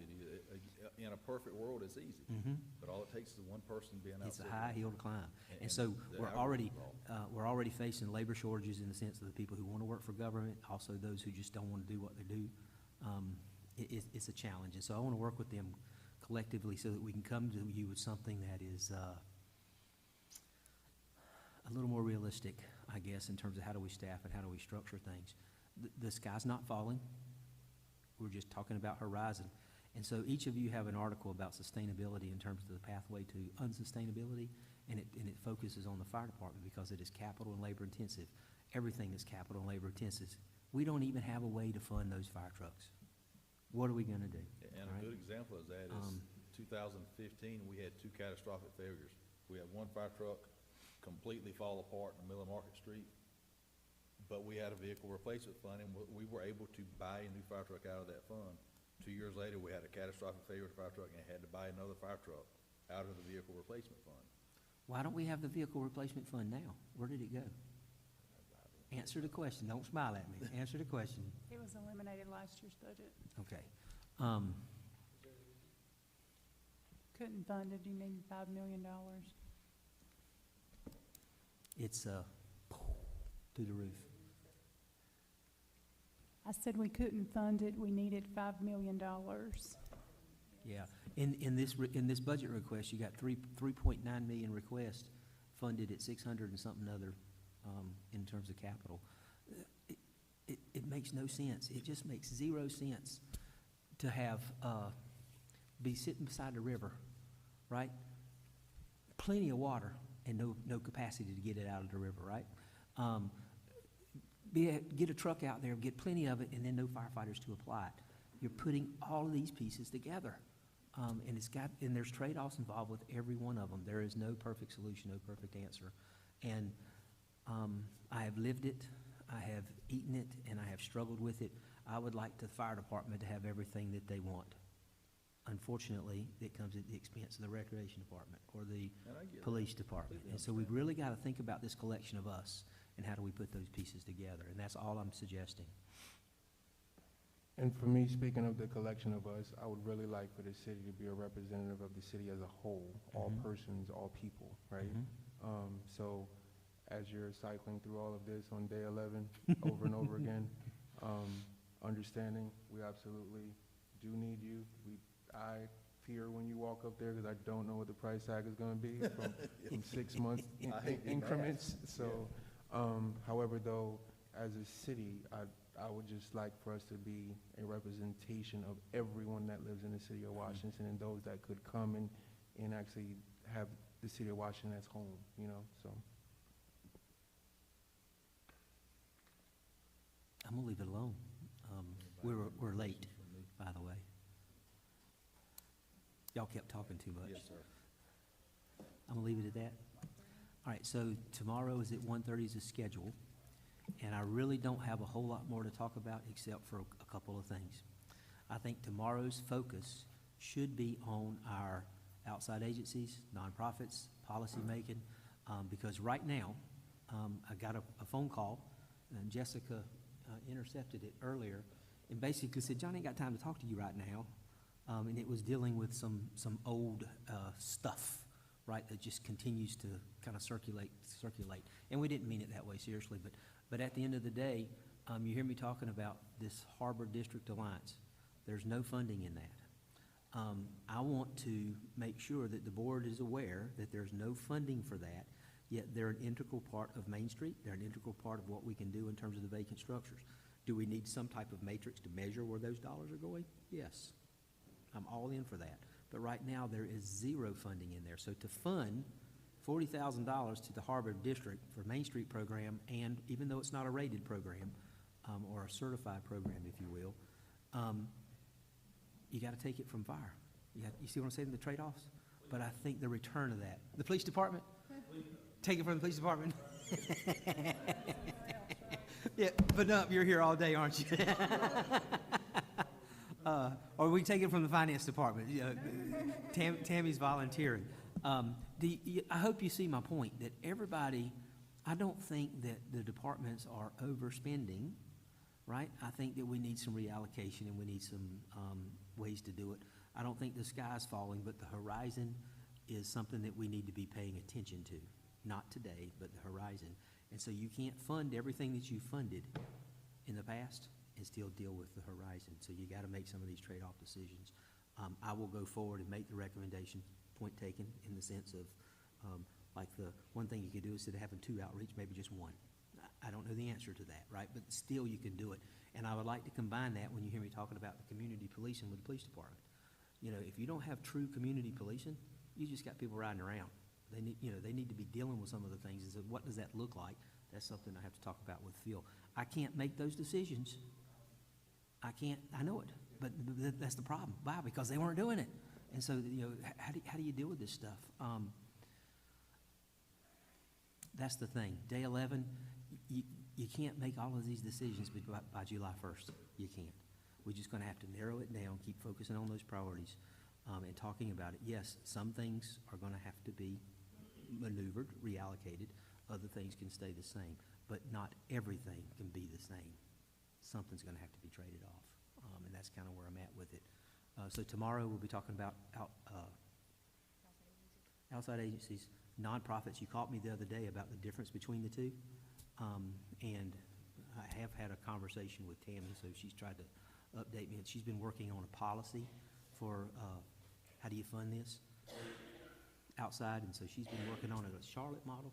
I think it's a Charlotte model on how we do some things, so I'd like to bring that to you today. But other than that, is there anything you'd like to talk about tomorrow? Highlight for me. It's a lot, y'all. It's a lot. I know. Just please don't surprise me. I'd like to have answers. If you just let me know, I'll try to get an answer, or at least some that looks like an answer, okay?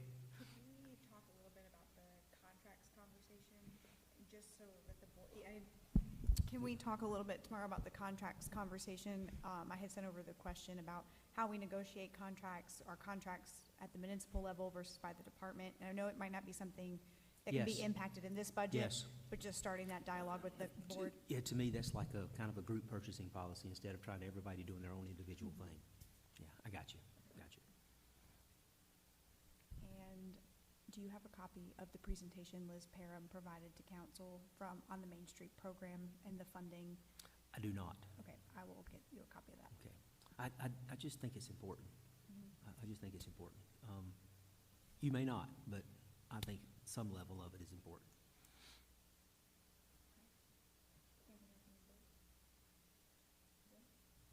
All right, this meeting's adjourned till tomorrow at 1:30. Thank you, everybody.